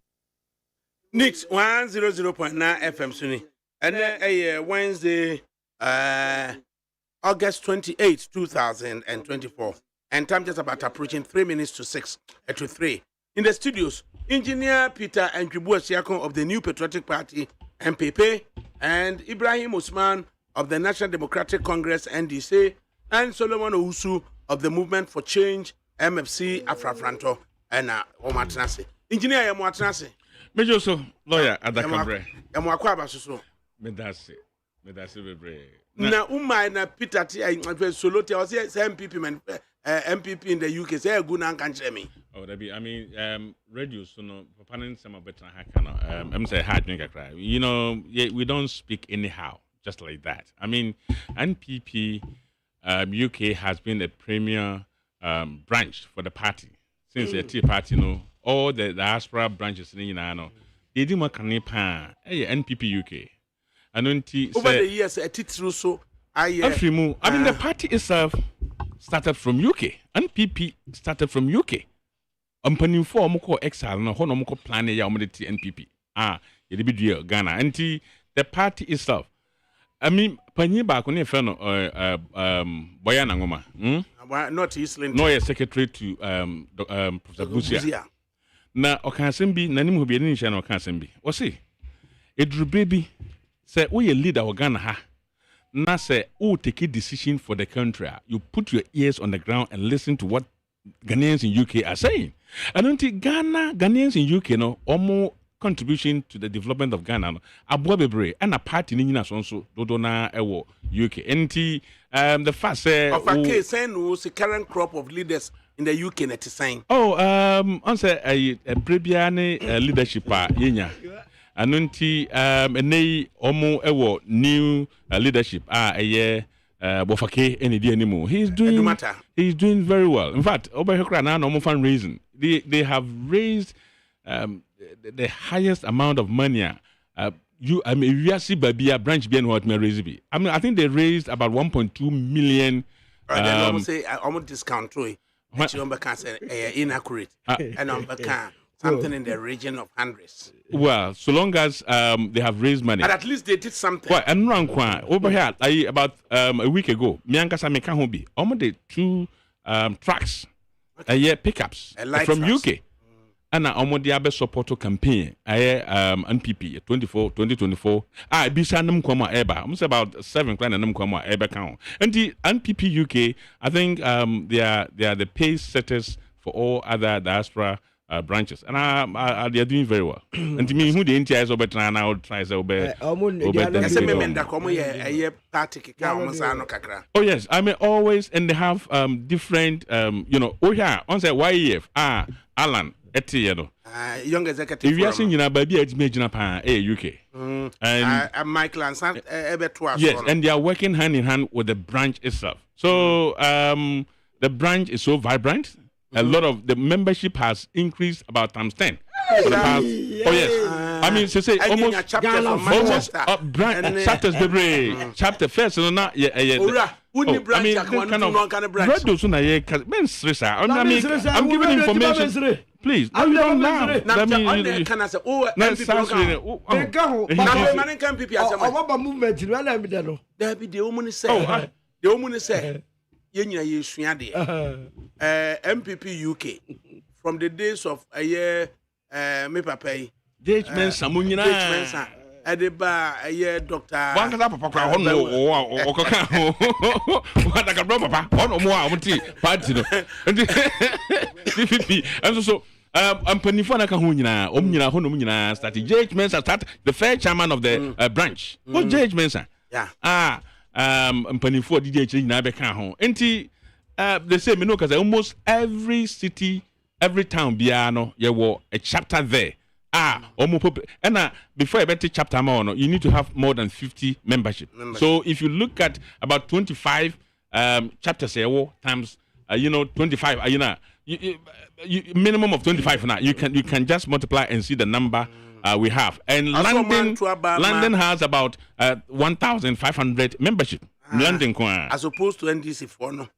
a kyɛ sɛ ayi firi hɔ nom no alɛsɛ gbe fie firi hɔ nom no ɛsɛ deɛ na ɛkɔ so nkɔ so bi ɔmo nyina wɔ movement me nua bɛma meda ase ani akonya ɔde ama yɛn na who say yeah shifting focus no akɔ international relations and now say you care about the sports no. I want to know na me who dey can. Yen sports no mum. Okay, me nua. And the way they chese na ye. Na bullet bi na odi face. Straight bullet na. NDC medina metimi agina ha akasa ama NDC say NDC is well organized. We are poised for victory and we are battle ready for elections 2024. So you see we are ready. Even say Jane Mensa any bossman any nanado see and the omo whistle so china yonko election numpo ya ready ya here ni omo ebeko enya afi na obi eba be prese onu die stiya ni kita ntini ki ya ira afi ya man stiya there we are ready ha ya crowd say and then so omo say yonko madam Rebecca democrat yonko ballot no cry ebeko akoye so we are battle ready minua me come asem ediba on the spot no John Dramani Mahama any NDC aban say and then Osha ye papa mo the omo aye sports omo call retirement and sometimes uhu obi mo a no mo anya akonya anko professionals a be ma uhu omo sometimes you wept for them osuma omo and you ba introduce new schema e dia ma omo e be insurance schema so omo call omo retirement a omo betumi abdi omo sika omo nsa abo sa sika ni mo no mo ayusu na John Dramani Mahama dey on this say Nanado Dankwa Akufo-Addo ni ba omi a o omo di haircut beto obi snake so atika wo di tu ho a ukọ wa humijie mu a obeyi di no afi no krampo no ba omi ase odinisa aban odinisa ato so a haircut ekoso da bi enye sa scheme ni bi na ye ba bie e di ama nkwanfo yi ye nyina enim say Ghana ha o che no mensa kra na it is into 3 zones the northern zone the central zone and the southern zone John Dramani Mahama see obesi ultra-modern stadium edi ama these 3 zones send a beya ebetumi a group of players from the northern sector ebetumi a group of players with the central the southern sector and then the middle belt you know send a beya ebetumi a move forward John Dramani Mahama emphasize you osaka chere and say ye besa a support ye division 1 division 2 and sana about premier no you bet me a support to aside their salary no with another allowances send a beya will be all about division 2 no or be year ni ho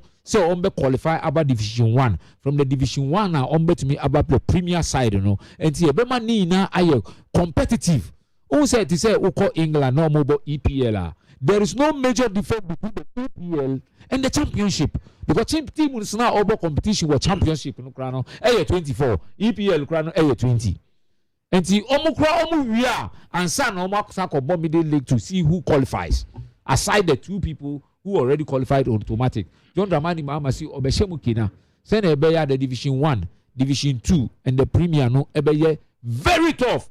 This is saying first oh share you to me blaster players at least say to me and kind crano you get about 4 or 5 local players who will be playing regular in the team. We na and to me into our sports because sports no egu. Ye call even Olympics game the recent Olympics game cry you call ya mean you abema single medal umpo bronze medal umpo ya to me anfamba mean you abema we na koso tamu na pious hena medijemo ebe you so journalist bi edi omo call ya for ye ka mo say ye you so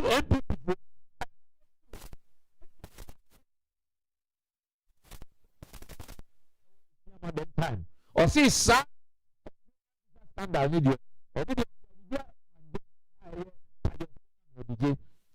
the pacho in September the mother serpent of corruption the chief clearing agent Nanado Dankwa Akufo-Addo clear pious Emmanuel ekoye but yen NDC there you can say every scandal bia e wo ho no obi bia ne ho airborne wo mu no you be set commission na ya verify na ya so akomu biom na ye hu say MPP ni branch executive ben na wahye ADAKABRI tag a wakọ say ono a journalist no you be verify am Ghanaians na den ehu de eko me nua be ma John Dramani Mahama emphasize you are or see obe upgrade the YUW sports college you know send ebeya ultra modern ninia ye ball no say want me anya picture a standard you will not be able to identify the quality of the players that you want anything na yɛkasa bia na yɛkasa yɛbɛ build this stadium yɛkasa bia yɛbɛkasa yɛbɛ upgrade with finances yɛkasa bia yɛbɛkasa yɛbɛ support wɔn with the necessary logistics a ɔmbɛ hia ɔmbɛtumi ayɛ adwuma sɛ na ɛbɛyɛ you can see the better thing in that person you know because wanya good picture me nua bɛma untumi ɛnyɛ den untumi bɔ ball asɛ na opɛ a wobɛtumi identify the good the bad and the ugly player John Dramani Mahama ɛka sɛ ɔbɛ undertake emergency refurbishment of the pitches tracks and other facilities Odibeboa, the National Stadium, especially in Accra, in Kumasi, Tamale, Cape Coast, and Sekendi. Send a bear, bet me meeting the standard level Ubia opeso overball, Ubia opio was our stadium, no. Ubet me identify, say, Kai, we crowd come Manchester, bet me abua. We crowd cut Chelsea, crano, bet me abua. Meanwhile, what you your MPP so on your better pitch. Not to me, a ball in Quadia, you were able to identify, say, we were waiting about Real Madrid, and I said, on to me, Ghana Sports. So Ghana Sports, no Ghana, John Dramani Mahama say. Obeshe mukina the necessary measures are omope bia e wo say yetumi ye na yem boost no na engine ni nan so no John Dramani Mahama ni NDC aban say we are ye crado ye di support na e beta omochi in terms of facilities in terms of pitches in terms of regrouping in terms of money that we will give we say money and e betumi boost to ade yina and then the quality players that we need to resource them so that they will be able so o betumi anya sika o pay ye so o pay ya o be baby biom so o bo division 2 na o pay ya obi bia o division 3 no be press o be ba division 2 so o bo division 2 na o pay ya o be press o be move forward area ko division 3 division 1 and sa na wa ba premiership so we ade bia e wo say wo di hihye ho a say na e be ya say no kura e be kan na say yenya players enya afi na o be ji obi sika say na Manase Azuri ni Anas mu eti amanfo yeji bribe ansa na yaji obi mu into the national team no there be minua bema we ni enwu say yakọ Olympics game countries Ghana ji independence crown ansa na omo ji gold medals na Ghana to me afa bronze mpo amba ye de obi mu kọ ye kura mpo a minua ye hu omo kura bi omo dwane ye ka say ebusuafo mumbra na mu kọ identify mu nkrofo na amu adwane no ebusuafo so kọ ya ye hu omo minua bema you see the state of Ghana e come di nipa otimi ye bibia o e come di nipa ADAKABRI otimi ye bibia o anything na ye ka say bibia obeye no fasika shem na manukredie enye ejuma provide them with the necessary equipment na hwe se o betumi aye ejuma na say o betumi ye ejuma minu abe ma ukọ Accra Sport yo acha na ukọ me pa so wo pitch no ye bo match bo modern say obehwe pitch no na Kumasi Sports Stadium and even Cape Coast na say aye see ye na hwe obehsu amagana Ubeka say party bi na ye wo ho na ana say ye ma ndwan ebewi oho maintenance keke yetumi enye maintenance just common maintenance abra obiti abanso ayeko 8 years o common maintenance yantumi anyo ucha Accra Sports Stadium pitch at the bar even amount for omo aye te say Legon the artificial turfs na aye no kra no mini abema you see whatever it is in it ubeka no mo say omo ye parks inner cities edima amanfo but if you check the budget of the government Kurana Minu Abema, you will not even see this year Omega Chiro say private sector the following year Omega Chiro say the following year even Baumia Bejina the national chief imam Maulid Ebaka say Zongo Development Fund cry e na year football park no Abra John Dramani Mahama asi 3-story building the Millennium School bako tesano bako apempa na bako fadama eda ho a omontimi enwie eno eda ho o se wa ye pitch ama wa name pitch no e di ama national chief imam me pa cho one constituency $1 million anka constituency out team $8 million population e wom crowd kamo be charge ADAKABRI we na sen enti by this time no anka say wonni me na no yenko benkro so yentichiri konja na ntu atoso kokko enfama na akufado anka by this time anka we say Gina Flagstar House because obegina team PSO any efa social contract apam say to abama me ba every year biano member of constituency $1 million constituency biano follow under district only the population of the people I was say by this time no population bia want me constituency Okankwe Central no I was say me who say the total registered members hiti echo maybe 80,000 obi mu enkola so approximately you bet me say people who living within the constituency na 150,000 let's divide and divide $8 million no divided by me pacho onu no the city MP minu abema ya bisa no ama ya bisa ba omi ankasa Mr. Stiyama, ya bisa on wankasa. Watini anye. Stiyama, so see man is terry. Fadama for say omo train no. Answaridin. Aye. What he say chief imam na on one personal school. E woni dan nechi. Your first school no Answaridin school, Islamic school. Minua on 2019. Baumia ebe share Fadama for bo any Muslim at large. Say obebubu school no. Now we see school fufro e ama the good people of Fadama at Answaridin. Minua be kasa dey we am with passion. Eya me ya. John Dramani Mahama AC that millennium school no. O see temporary building. Or started with block. And no deep table. Wawa board. Every year.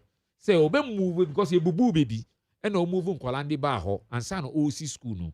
And ti ba omi a osi ube si Answaridin Islamic school.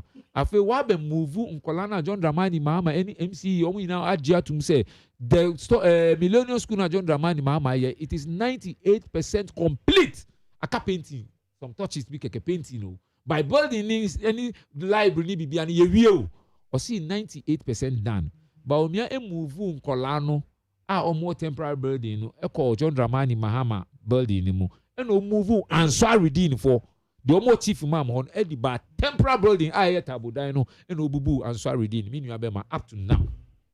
Answaridin for good 5 years has not been completed. No oye media encounter no. Mumu biya nko obi. Media encounter man for PA ya umeka say 20k am obi 200 million na we ka den the entire life grow yan saying uni ha no obi ko tu njuma omo a wa beti na o sister station say hwe e levy a watch ya no contract aba on continue e levy what did you say say so am for the omo adwin nante they say na sin central for echiro omo ya gi 2 million AD now so ya to about ya mo what you say enu bi na am for elko no enti say me ka about Okanko central and to by extension a MPP eya minua eya mi ya udwin hu kra na ube hu bra a nice person but because of party or hardship no ebantity say hu na so ni mu na kano say so ni mu na kano because amanfo we na mo ka kire say omu dia nyama bi comprehensive measures ebe tu ho a ejuma be bu Ghana ha ade say Ghana kra no yakokra amanfo afiri abrotire ansa na o ma be ejuma wa Ghana ha and there unemployment rate no already akwa 15% ekwa 16%. Abra John Dramani Mahama mo friend the most incompetent no. Oni dey any time no na 7% o. And then 15%. By nyachum yenti amanfo ayedi. Obi mu aye mo musika nti, omo ayedi na omo jiska na omo be defend you at the media houses. Who nya youth on Ghana ho bakakra ya man nti obe defend. Abra unemployment rate akwa 15%. Na mo na mo say en boss say mo be kra amanfo ba o me kan yo ama even the general secretary of the party then e ka say o mo be kra o mo de akọ ejuma be bu Ghana ha ye be kra amanfo from China any Korea mu but on a more serious note the Answaridin issue we need to talk about it. We need to push Puama and the MPP to come and work over it. We will talk about the money and some now and Vice President. ADAKABRI me da se bebre na so me din kan cha what you for na enne so be hia Ghana ha all the political parties Ghana ha say obia launching no manifesto. I mean all the major political parties I mean you can hold you a transformational plan. I mean, they say you discuss it, manifesto, and yet transformational plan. Into the independent for who call you be become one. Now, if you discuss it, what's it near a year, no, but but man opportunity or exclusive 12 minutes. Yes. Also, they can. So we are discussing manifestos.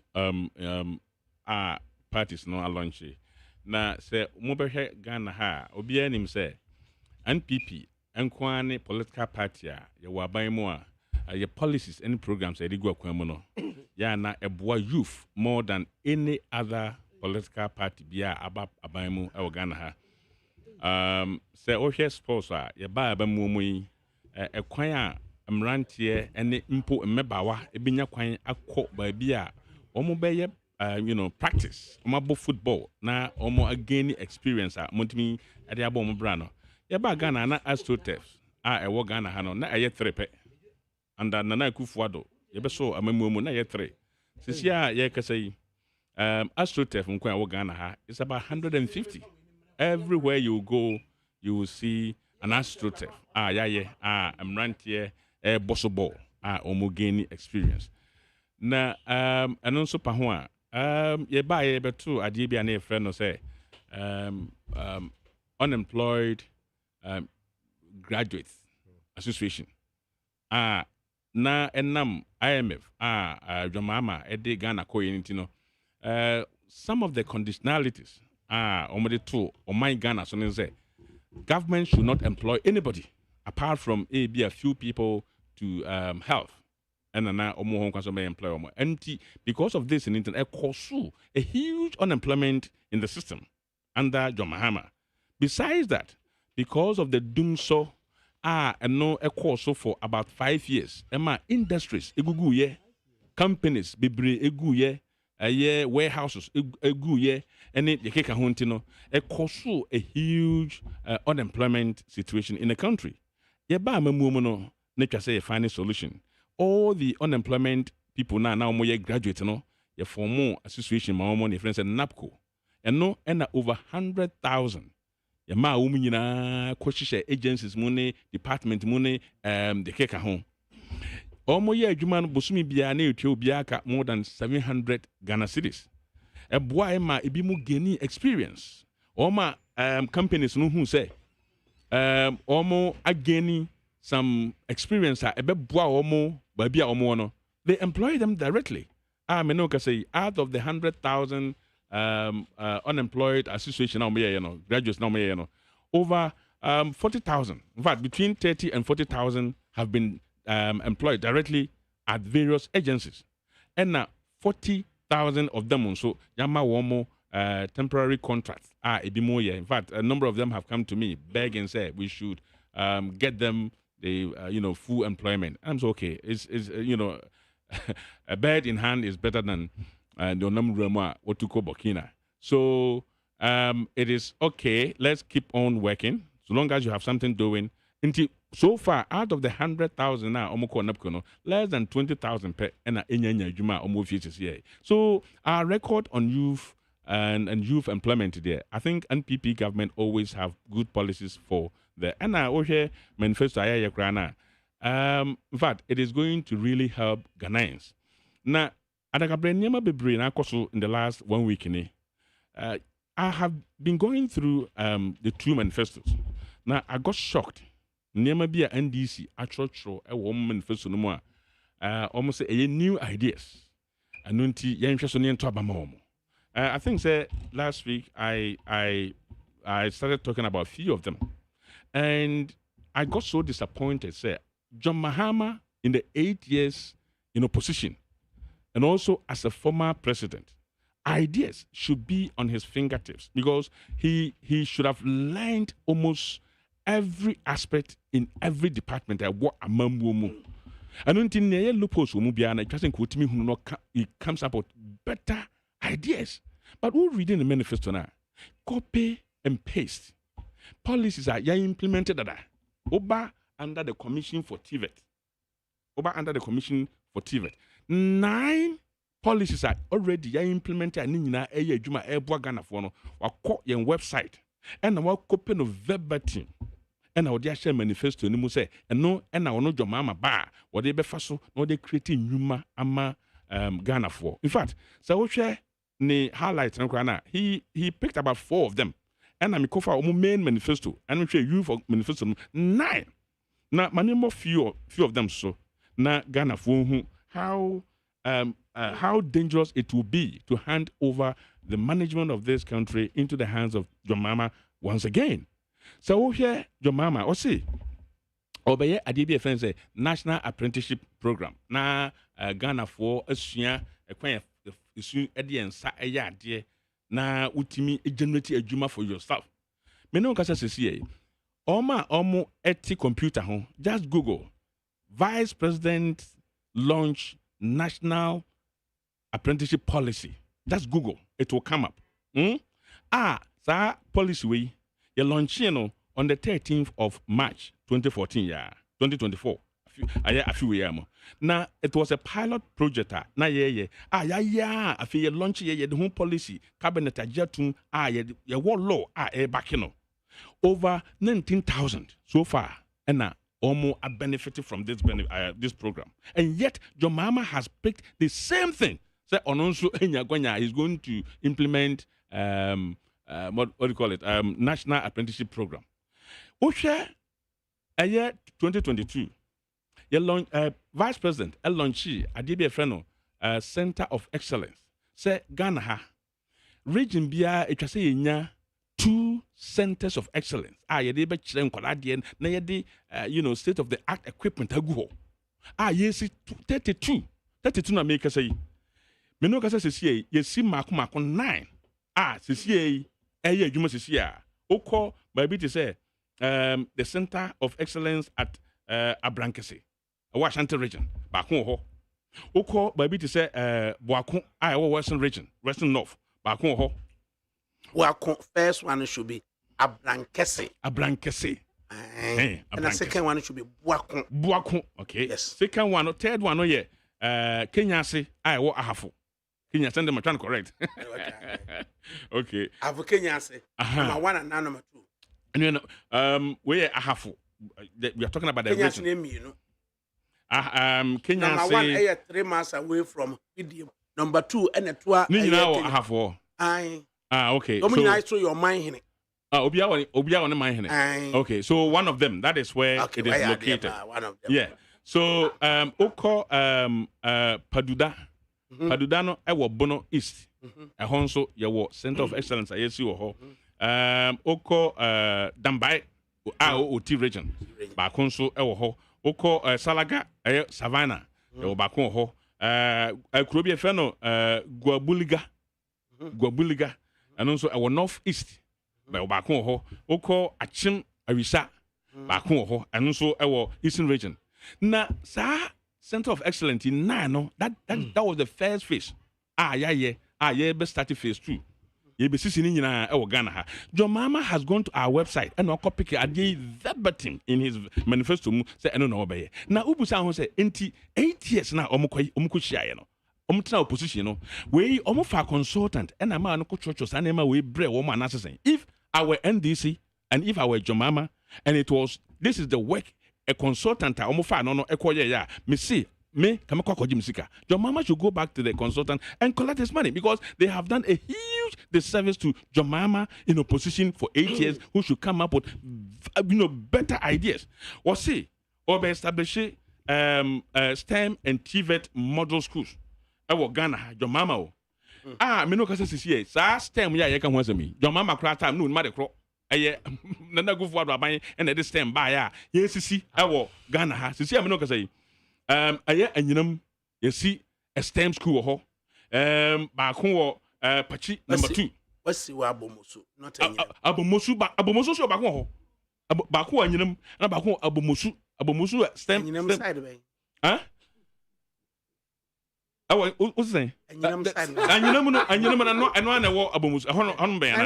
Okay, so that is maybe the location is. I almost see baby war, paradise and Chenho. And no, paradise. How many abomus no? Debbie.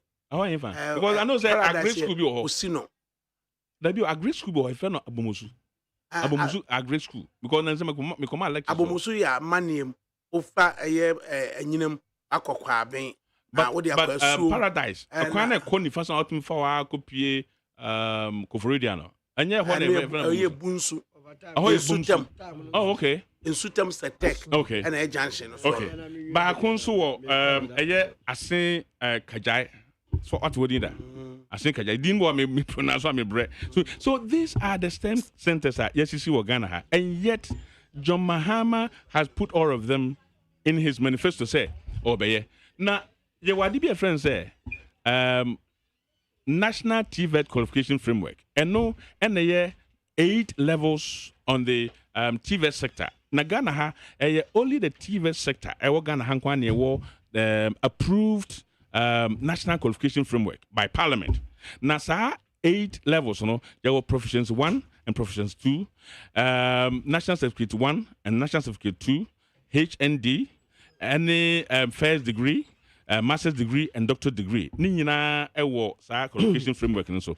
They implemented SADA from 2017 till date. Over 10,000 graduates and again qualification on this level. They implementing it fully. Your mama sako pick is the same thing. In the manifesto, and obey implemented. Now, question a man for Busan say, in fear what tree or no, and no, we and our church on manifesto so the bayana. Or see, your mama say, Obayadi be a friend say, robotic competition. Robotics, a minute aspect of digital system. It doesn't even go up to PLC. Now, Ghana had the Ministry of Education 2 or 3 years ago, and he implemented a DB friend says STEM innovation competition. Our Ghana has STEM innovation. So STEM innovation, 2022-2023. Afibia TVET institutions, any grammar institutions, omo science. Omo do omo nsa no de omo use bibi to say mechatronics, AI, and including robotics. Na problem be who identify our locality, what come up with a concept to be able to solve that problem. Until we are na competition, what be personal na ya chawade e Ghana. We did a national competition last year, and omo pass year 2023. They were invited to Japan. Omako aba nipa be 9 nyina akọ aba competitions are the way in the dom kupio John Mama sako cho on manifesto says ade no oba na obe implement it. John Mama aba kanche Ghana for say obe introduce ade be friend say RPL a recognition of prior learning and they say oye wonim die bi na memfan say wasuano through by way of following somebody. Memphis, oh papa, and there was some kind of trade. And I would do papa nachi, and the was the idea now. What's she and the woman? And now, person, you want a body to recognize the knowledge and skills now. And no, and the commission for TVET. Yamaho Kwan say. You can apply to the commission to this approved center. Now you access so. Now me fans out me assemble computer. Now so me repair a mobile phone. Out me. You also out me apply to the commission. We have the technical people there who will assess you, and then niawe ya idea no na ya pass so. Say what I idea also ni way ni amount home certificate. Say why anya idea ni I point it out to you. Say hana we cast uni me and uni me. Now what's happening? Access so now for your mouth a home qualification. So these are few things that mechanics here cry. John Mahama picking all these policies have been implemented. A year nanado na kwaku for aban or implementing nyina. Na ohwe Ghana ha ADAKABRI nra na metie video bi about bonten na John Mahama asama all country Ghana for ne say no ne under 24-hour economy now so be he is going to run nightclubs and a discotheque also be 24 hours John Mahama and I know launching the campaign I mean no video no has ya on cross was on a video about bontin as you say John Mahama. I have the video here. I can give it to you. Whilst you are there, John Mahama says his 24-hour no. What he's going to do is the disco clubs are being an ajo. He is going to run them 24 hours. In other words, daytime the disco and then one club no. I'm mana almost na Joe Black no na chigu hokama no kono akosa enti se over running 24 hours enti you for no Ghana no anajo mokosa na mo amkosa anajo no mabeda na oma omo ye adwuma daytime no so na engineer kaso mbuza atom disco anajo ye ba be bosso tete oopsa anajo ne ya bie ne yabo enti anopa no munyina mkofia ne atotomunya za that is how it is run. Night Obi am prapra ho.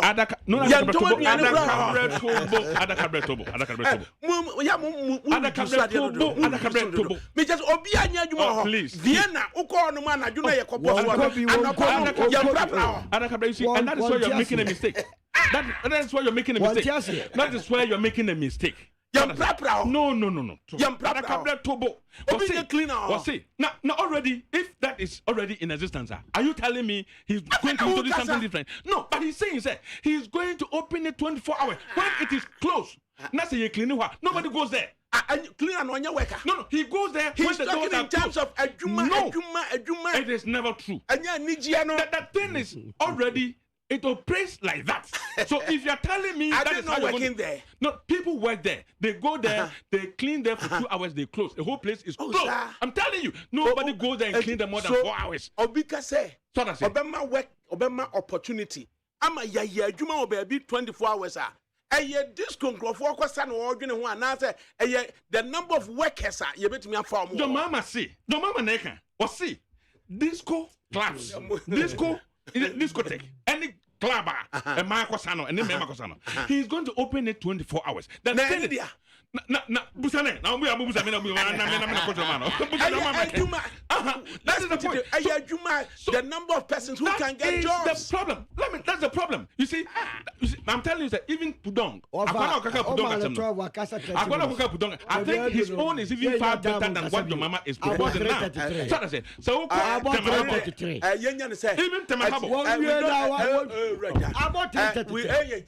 we do not expect to say who opponents their wakano or no wakano their jomama kano.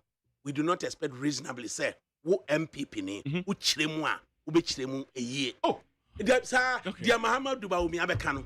We do not expect to say John Mahama chiremwa who be chiremu year.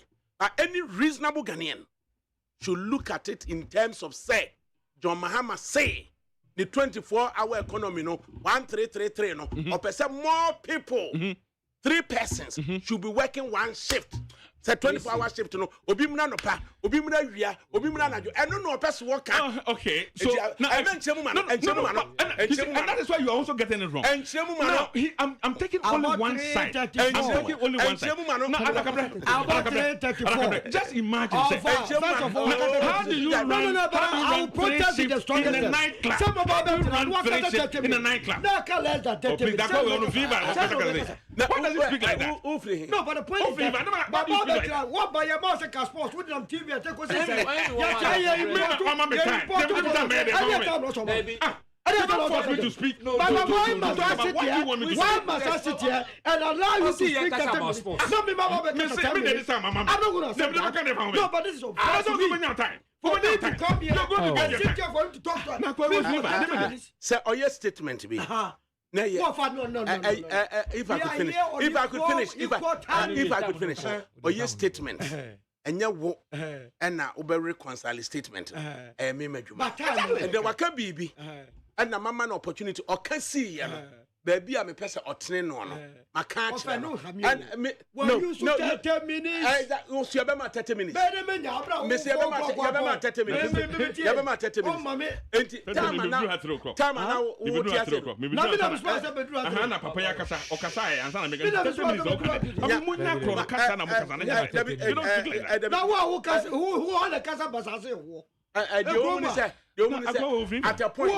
At a point, who can say, or no crown or maha.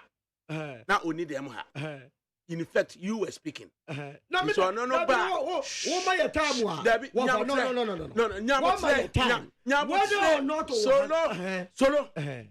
And yet the number of minutes I'm here. The opportunity I would be fee at here as some work fully. Now I'm making a pressure. It be person or run the app on the issue of please or run the app on the issue of say and yet or no. And I bet you I disagree entirely with the position. So low. No one work as so low. Me and I may moderate show. No. Okay. What can be? The person around the app because me clear. Bibi say the number of persons are. John Mahama so be pay you more once. I'm now. All can. Please. And now say eye nipa kosa ho asem no woka nti man round it up now round up on the issue of say the 24-hour economy no or say 1333 that is a year 24-hour scenario there be kura year adwuma no not nipa ba ko be year adwuma no aponko obi pon na we so aba we so pon no so aba. What do you make of that? So the point he wants to tell Ghanaians is say nightclub any discotheques no o adakabra waja tum say anadwo no omom ko akosana ekosa wi a omom ko clean ho no na amom another 8 hours na another the third 8 hours omom kom ko eden eno de unti bi da oops amwako hiniti oops no na ye prapra ho anopa awia ni ato mutu anwumira na bia kosa enti be realistic. You see, there are some things that are not feasible. You see, you can't come and bamboozle Ghana. Your mama is trying to bamboozle Ghana, and we need to concentrate on Dr. Baumia.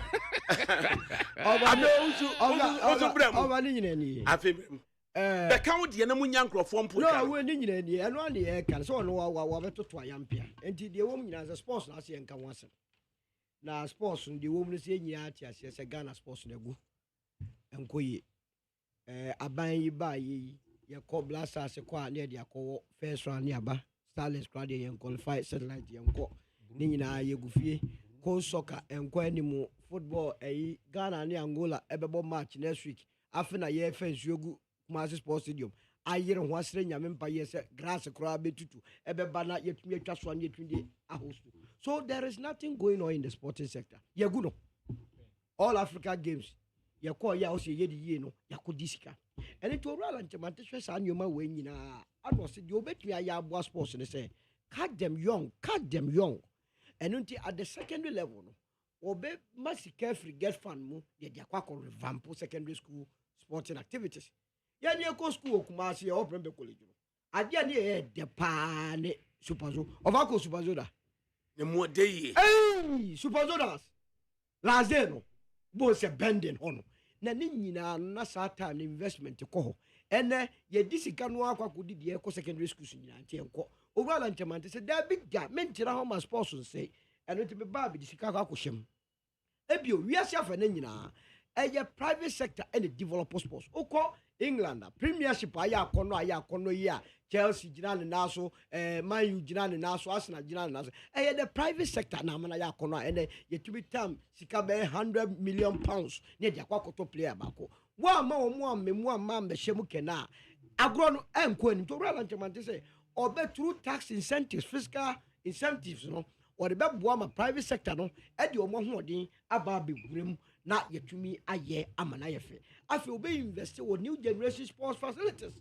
was selected competitions yati kromo de bia ye ni esi football so saa ye kwa nkoye ya so ye wonkofo ewu etumi tumirika ye ye wonkofo enum swimming ye wonkofo canoeing ye wonko yes armrest ni ye yinia sa nyoma wonyina o se to be developing ye na enipa do no ankasa ye dey ekom na yafi implement a comprehensive policy for managing and maintaining existing public sports facilities hwe na ni nsema no ankasa ya astrotech bibre ko hebe do na ya bia ko sports stadium in Grantier na take over ko de wonyina nyini asai Esipona yedi ye kan 2008 ene asai oko Aliu Mama Sports Stadium asai ye maintenance culture enye okromu a orala nchemati se dabi ye mfe ni nko asa di ye to ye ko nsuogu kantemu ye brad your man task ko kusi ekoye sporting infrastructure ni atena ho ama na asai eno no emwa obia ene ti oba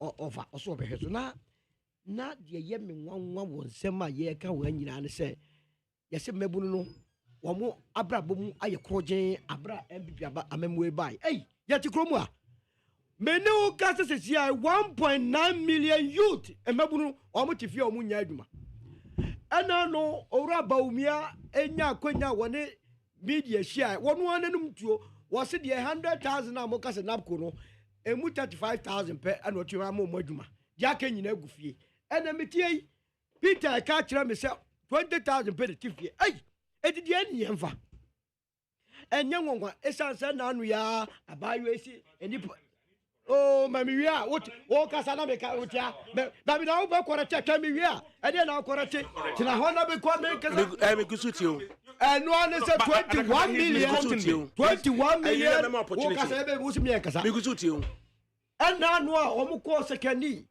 about you microphone now give mu da ho ne da was your money after nipa 21 million MPP by one mama djuma and now no raba omi ba also 2.3 million out GSS wa and now no share media also 2.1 just say the bia be share raba omi na MPP ya omote so. In fact, the policy document costs 2.3 million. Just made in my GN that the policy document is clear. Is it 2.3 million? And I heard him clear through his mouth. What you say? They walk me and you pay free you. Oh, we didn't throw a policy document and you bush and you put out spirit to the chin or can crash after your work 2.1. Now, what did you? On my year, Oko has Senate data and you pay only 1.8 million bet. And they are registered almost there. Contribute to the Senate. Are they saying, say, I buy no creating Numa, won't you work as Senator? Even in the it cannot be true. In any case, that Koya, all the bonds at Gosafuni, de Biada, and Maburi, Susi and Fisca. And you buy a dime. And Nuna Yanni, Yabano, Yasi Aba, and Traders Bank. Abba. Now, Afe, Traders Bank, and Maburi, per yet, mano. Yes, also the business resource center offer them more visitors. Our business resource center see offer buy a run chamate. Was it Mebruna a pesa yen and you man? Oh, Sam, I can't want to be by you. Well, I don't know, and then give your career and audit as if for more word daddy and the course when you're on the phone so may also baby as when you be that and go for can say no man throw and cowanum and draw.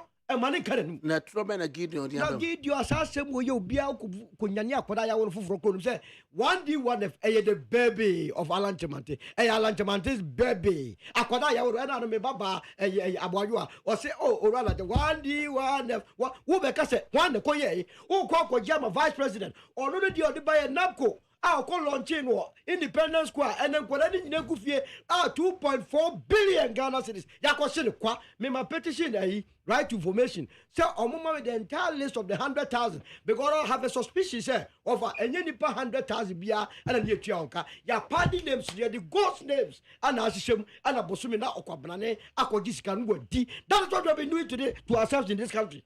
Near the country say mebunuti ye.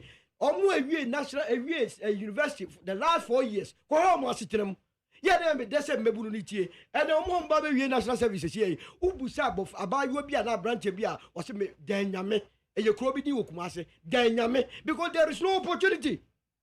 Ni see abetra TVET asset ye bibie now so be no tie ye per plumbers maybe baby abetia me per plumber every weekend I just am like 5 days me per carpenter 5 days mason 5 days and tisan ye mo bebrebe ya ke ya ye see ye certification ya produce more than hundreds of thousands so anybody way 5 days and nunti owura alanchamante say to deal with that comprehensively no obey idea for the mandatory apprenticeship that is practical economics say meburu ni wiese ke say Dr. Baumia ye wo dey na make a trust say me compare me say well the paper onu credit ni bi wo ba Kenya asafi na ogusa say na mo no matu epe ya tro bibia ma no and one nya where he have no clue about what he's saying here and we cannot entertain that.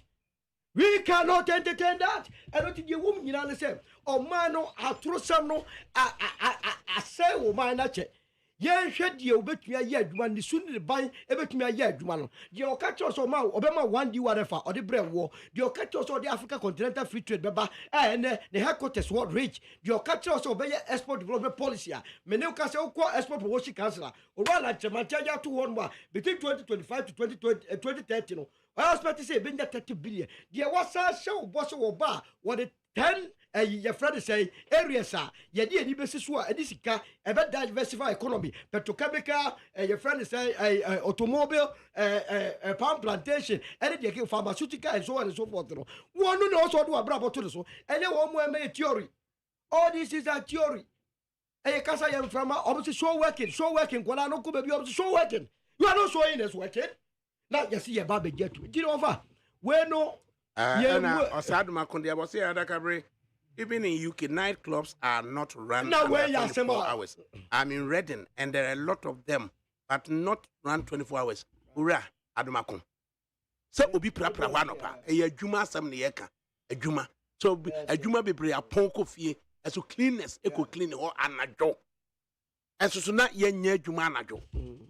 it will be a juma say a nipa betimi aye adwuma ho nya nipa ekosa ho hariza call a year ne club wa hey awia ubekọ no ye ton pie ye ton ade anopa ye prapra ho anadwo ne nkrofo akosa no but you said the podium the way I win John I claim me the podium say you can fit in metiasia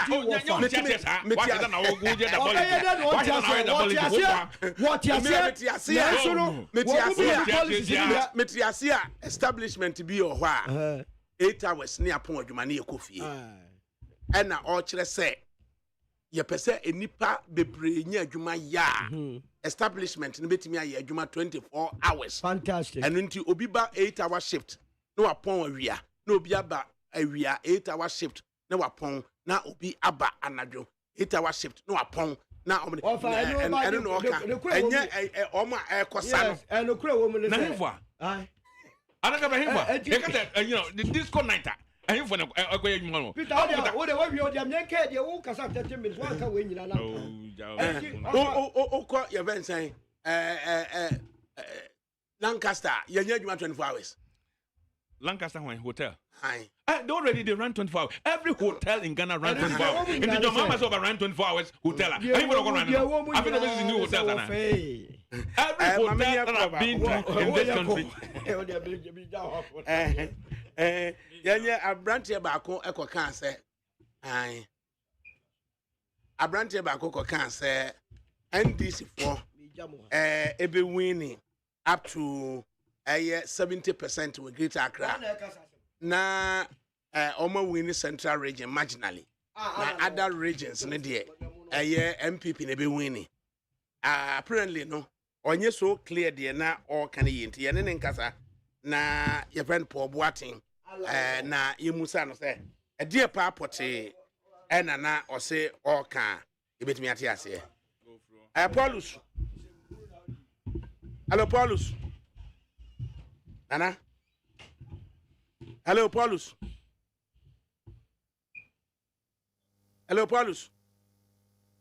Over me tonka good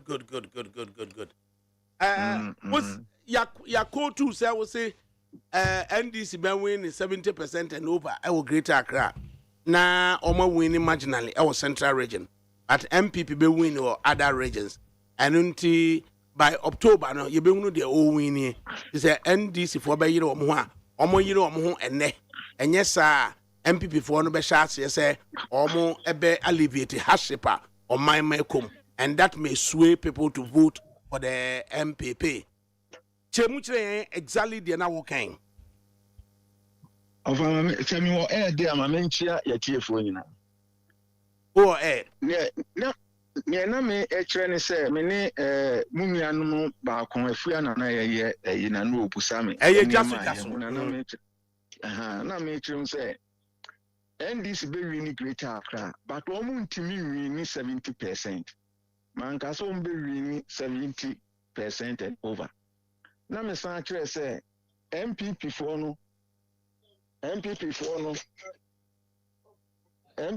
no so no ebe win Eastern Region no more win Ashanti Region and there omo dey attempt be omo win but near hunu say omo ya dey other regions are enograma mo dey say be former Bruna for region no ayade MPP for ayade power hon these are in some mekai na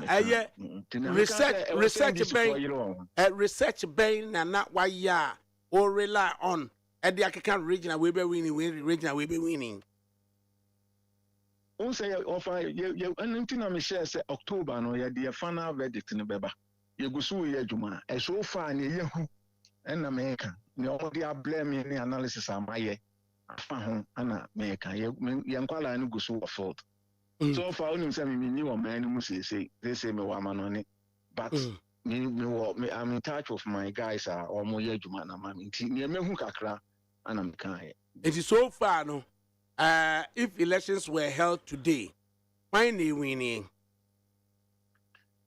to about in fact the team quality and fundings by regions na yetimi hu no ɛno na me ka kyerɛ wo no north wo sei no bawumia ɛgeni baabi bebree nti sɛ yɛto aba no sisi apa deɛ a ɛbɛyɛ de so obi betumi awini straight away ɛyɛ first round sɛnea yɛn nneɛma no a yɛyɛ no kyerɛ sa for now no ɛbɛyɛ de so obi bɛwini first round the whole country and not enough say yi deɛ yɛto aba no ɛbɛyɛ de so obi betumi awini first round ɛne sɛnea ne any data me wɔ no ɛkyerɛ sɛ yɛto no sisi a deɛ first round no deɛ ɛmba na ɛdeɛn na ɛma NDC again upper hand ɛwɔ Greater Accra and Central Region.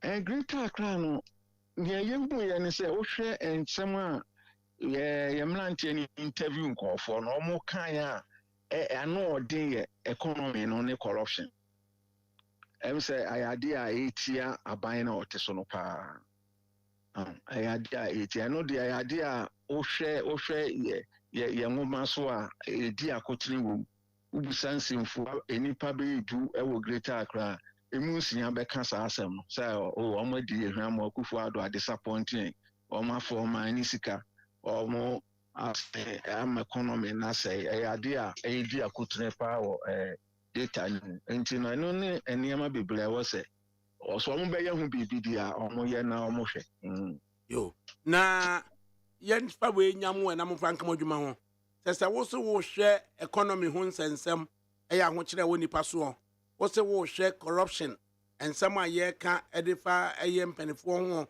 wo se wo hwɛ galamsey saa noma miɛnsa we of the economy of the corruption of the galamsey no abusa sɛ saa noma no miɛnsa no ebetumi ame ato aba ma MPP ana sɛ ɛsaa nneɛma no nko ara na Ghanafoɔ de gyina so ato aba de a ɛne MPP ka ɔmbɛlusu ɛfi sɛ wohwɛ nkɔɔfoɔ a yɛmmeranteɛ ne busaa wɔn nsɛm ɔmo kra nneɛma ba no sei no nsɛm a ɔmo ka fa MPP ho no na nhyɛ da nyɛ papa ɛnti no ɛnya de a sɛ ɔmo gyina so sɛ saa nneɛma wei paa na ɔmo de to aba de a MPP ɛne nka ɛnya de obiara bɛto aba ma wɔn ɛfi sɛ hwɛ comments ne questions na ɔmo busaa wɔn ne respondents no emuayɛ ɔmo de maayɛ no ɛfa saa nsɛm wei ho ne nyinaa no in favor MPP for yo ɛde ɛyɛ pɔkɔ ni buaten yɛda wase sɛ wagye brɛ of the matrimonial bed in the United States of America na ne akasa awie of amida wase right pɔkɔ ni buaten ɛna yɛne na twetwe engineer ɔse sɛ ɔne yɛaka na asɛm sɛ yɛhwɛ economy ahokyerɛ nkrɔfoɔ mu Baby, what we say, Wabubu India, baby, the good kind of, and you need to clear that Indiano. Auntie, Ebema Abania Samba, no, I clear Honor de Amai. Sir, yeah, the economy, ahokyerɛ nkrɔfoɔ mu, yɛde gyina so ato aba, yɛde ɛyɛ galamsey ho nsɛnsɛm, yɛde gyina so ato aba, corruption ho nsɛnsɛm, yɛde gyina so ato aba, MPP enwini. Do you accept that? No. I mean ni pana o kasana. I mean the type of Soviet oil. Nia o kanin na ba hukran ho a wom sa. You see, abawe afiwe 2024. One of the elections are mobe here. Corruption tax. Incumbent no. Yede tagi o mono afiwe yehunu sa because the NDC itself is struggling to tag Dr. Mahmoud Bawumia with corruption because they know say what the corruption tagging enko. And until asama all can no correct. You see that be American say it is true say Ghana for some are disappointed with the happenings in the economy and the things happening around their environment. But many Ghanaians are not angry like we saw in 2016. And when you are an incumbent government, nase omamu timamufono nima mienu enkontiawa, you have a greater chance of winning election again. Ghanaians are not angry, but they are disappointed with certain things.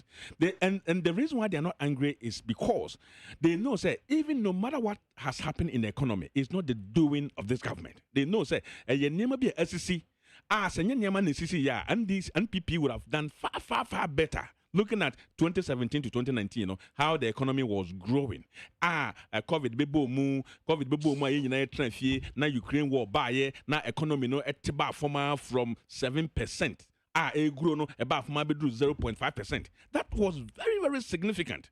And they know, say, and yes, a buy we and people are buying a war by mu, and they call any other political party, Ghana, and Keden Sabiguiti. And until some all can say, even he shouldn't even mention anything 70% in Accra, Greater Accra. There's no way NDC can ever win 70% in Accra. There's no way. Almost your two about Ghana, they haven't even gotten more than 60% before in Accra. They can't. So I say, and looking at things, you know, and near my go say, and PP, this election. Hey, you're tuning ne. There is going to be a winner. Clear winner. I hear Dr. Mahmoud Baumia about win. Me say, yeah, Omo Munimino. Me say Omo fan by me say. By the time I about to about ye in 2024 December 7th, results in Babano. Baumia will win more than 53%. There's not going to be any runoff. Okay. There is not going to be any runoff. And some corruption once and some. There is no government economic hardship notwithstanding Dr. Mahmoud Baumia be winning at 53%. So even I guarantee some there is no way even NDC can even stand anywhere and use Galamsey to campaign because almost time na Galamsey e course ropa almost eba when we started fighting Galamsey, you know what happened? John Mahama came out to say, "Oh my yechi, oh my ebe punish woman, or no be president, or be you muna." And he's in crop for Kojina, Let me finish. They went to the places where Galamsey is taking place. So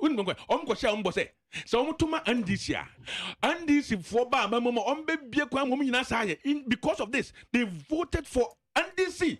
All those areas, NPP lost. I'm telling you, sir, we are winning this election hands down. There's not going to be any Ibrahim Osman of the NDC. No police station enwa. Minu kasa platform we eson. Me pese me ni na ye free ha na enko tesano. No onfa ni kon ni truth onfa go si awawa. Say NPP we win election. So mo win ayen twa no.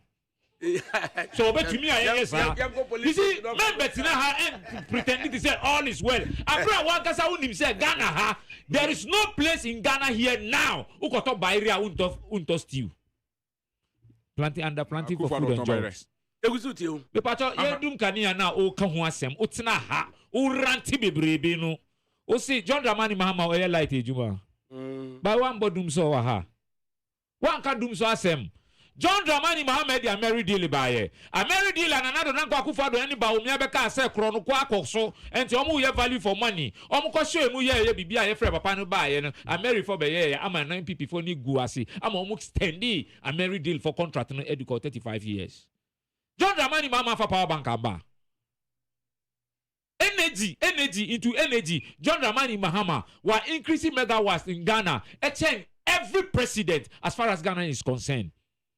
So Uka Kufuor, any Nanado Danko Akufo-Addo, any Buzia, almost 3 way, Ekambo John Dramani Mahama increasing 1,114 megawatts. Kufuor increasing 80. Buzia increasing 20. Nanako Danko Akufo-Addo 0. One kasa uwa abeno. 80 megawatts. 80, me see 8 megawatts. So Nanado Danko Akufo-Addo ni Baumia. Omo me pacha ukasana na mete ha. Me pacha ukasana na mete ha. Ukasana na mete ha. Mamu yeti say MPP for muko school we ye bubu school no. Me ba utirimu sa. Muko school we ye no. Ya bubu school, the school is still in existence. Among for beti mako school abeche o. He say na the na opokwa jima ni ba. Okita PhD ti say Baumia no. So enye na professor. Minu abema ubetina haka say dum so John Dramani Mahama na edi dum so bae. Me pacho John Dramani Mahama increasing 1,114 megawatts. No unprecedented. Every Ghana president be on to me and yebida. O president any abanya wo msisi ya. For good 8 years Baumia any Nanado Danko Akufo-Addo not a single megawatt. So we see one increasing 1 megawatts into our electricity. Fabra, I'll work here in shame. Okay, I said no, you do it to the let me give you NDC. Yatba abe copy omu manifesto. Bema John Dramani Mahama on the 9th of July 2024. John Dramani Mahama eka say the NDC government will establish a women's bank. Anamibwa, Women's Development Bank. NPP omo launching omo manifesto no. Say one kasa unim date no. Me pacho enu no mo di abahai. Omo capture wa ha. Ewo page 36 okita. Mani bie ma ona hwe. Omo say NPP will establish Women's Trade Employment Fund. What we say no ma change there no. Women's Trade Development Fund. But John Dramani Mahama Kaze obey introduce Women's Bank. On to the final comment. And you know what would difference say? No, mommy, me pacho wa bubu ndia ego fufi. Mami ye ndia no na expose you omo. Who say ye expose you omo? Me na bema. Oka say e-levy. John Dramani Mahama eka say oba ye obey e-levy free ho. COVID levy obey ye free ho. 10% bet winning tax obey ye free ho. Me pacho Eastern region. Why they call Eastern region? Oka kati e-levy sword no. Enye ba omia. Enye ba omia no mu di asa. Omudia say the champagne egu ni so. Say one kati e-levy. By then no the NDC minority in parliament. Court. Say the e-levy will not come on. Baumia no go kati. John Dramani Mahama can ye pet. Baumia in manifesto. Wa Johnny or no see or no so ba. E-levy no go kati so no. Na enyo no. He was out of duress. And another na kwa kufado na miani go. And also on kokati so do no and you know the oba also no oba obeyi na say who your mate who your vice president the second legitimate citizen of the land who the chairman of the Ghana Police Council the chairman of what of the Economic Management Committee now with the e-levy about wakocha cake we are and then okachere me say yepe ma osti ya no we are obeye free wa me pacho okachere MPP need ya good morning na me bon kaye check the position of the sand and sana wa respond e be afternoon and all the ma good morning no me know we ebetina ebe ka about IMF say NDC call IMF me pacho MPP akọ IMF am say omun call IMF here MPP akọ IMF and now omun call IMF here ono ka say tina sister station so am o ka say NDC for we are incompetent and in e call IMF and them me pacho bisa no sisi say and there omun call IMF no MPP omun ye den MPP omu ye den se COVID ba ye anka enye owu amanfo wu ya COVID eye shira edi magana chen country bia because every country in the world I made my research eye citizens government no na etua citizen but only in Ghana Baumia and another Nanko Akufo-Addo at Flagstaff House. Up to now, in the State of the Nation address of the 29th, no, Baumia and another country will say, COVID, you know, a anamibwa. And you know, and then Ugusu 8, you have 10%. 32 seconds. And then Ugusu 8, you have COVID fund, Eddie Baumia. 32 seconds. Abra or no, Takonjasu. Abra COVID, Abaye, Shira, Eddie Amaye. Even internal revenue, Catcher say they have even exceeded their target. And they are planting for food and job. Russia, Ukraine, Omutu Bomba, Uti Wagara. Gabi. And then the thing that don't Dramani Mahama ton dokun one city na nado see oniba omya say one city musuo Bruno Ghana ya omuba ye beto so and then to dokun na here nya 7 city e Bruno nya bito binu ami da say me ka comment you see mami sorry ko what can you cry nagode nagode ye be ma award wo nagode who can you cry nagode ye nyam mu bi na wo Ghana nagode baba amundi amanfo sika echi nagode baba ye say na asin no fofo ye no nagode baba amundi 2 million mututia omo nagode baba nagode baba nagode baba baba yonga anya ntokwa na ye ana me banka ai mungode baba excavator eni ata excavator tio anya ntokwa na ye last comment excavator mungode people to excavator e wataban excavator wataban 500 and missing excavator and baomia you see baomia anyway baomia ko fa excavator excavator no bra saya ozo mungodo wa charge Opana connected in 2 seconds. You see, MDC most often they you know they demonstrate their ignorance on the energy sector. When we came into power, we needed to manage the mess. PPA anoma sanyegu hono. Nature say ibu okra defer the deployment of those plants. They call 2030 and on board. But Ghana ha abambia anywhere waba wa install more renewable energy than Nana Akufo-Addo. My mino kasa say 137 megawatts of energy through solar and idea kan the whole of Africa. Ghana hankwani timi generate electricity ewo insuo so ye de photovoltaic cells ye de go insuo so ye generate electricity. It's not happening anywhere in Africa. Anunti mi hu the entire ignorance on better bontia now can one day I think that I'll tell them to I'll teach them invitation mami engineer Peter and you guys of the MPP Ibrahim Usmani of the NDC Solomon Uso of the MFC Movement for Change Prafranto and faster than Faman Penifoni but for now dear Ulako Kumaiko and Abraham Way and a DJ foreigner Omedi Ebe Kofi Omedi Ebe Conjo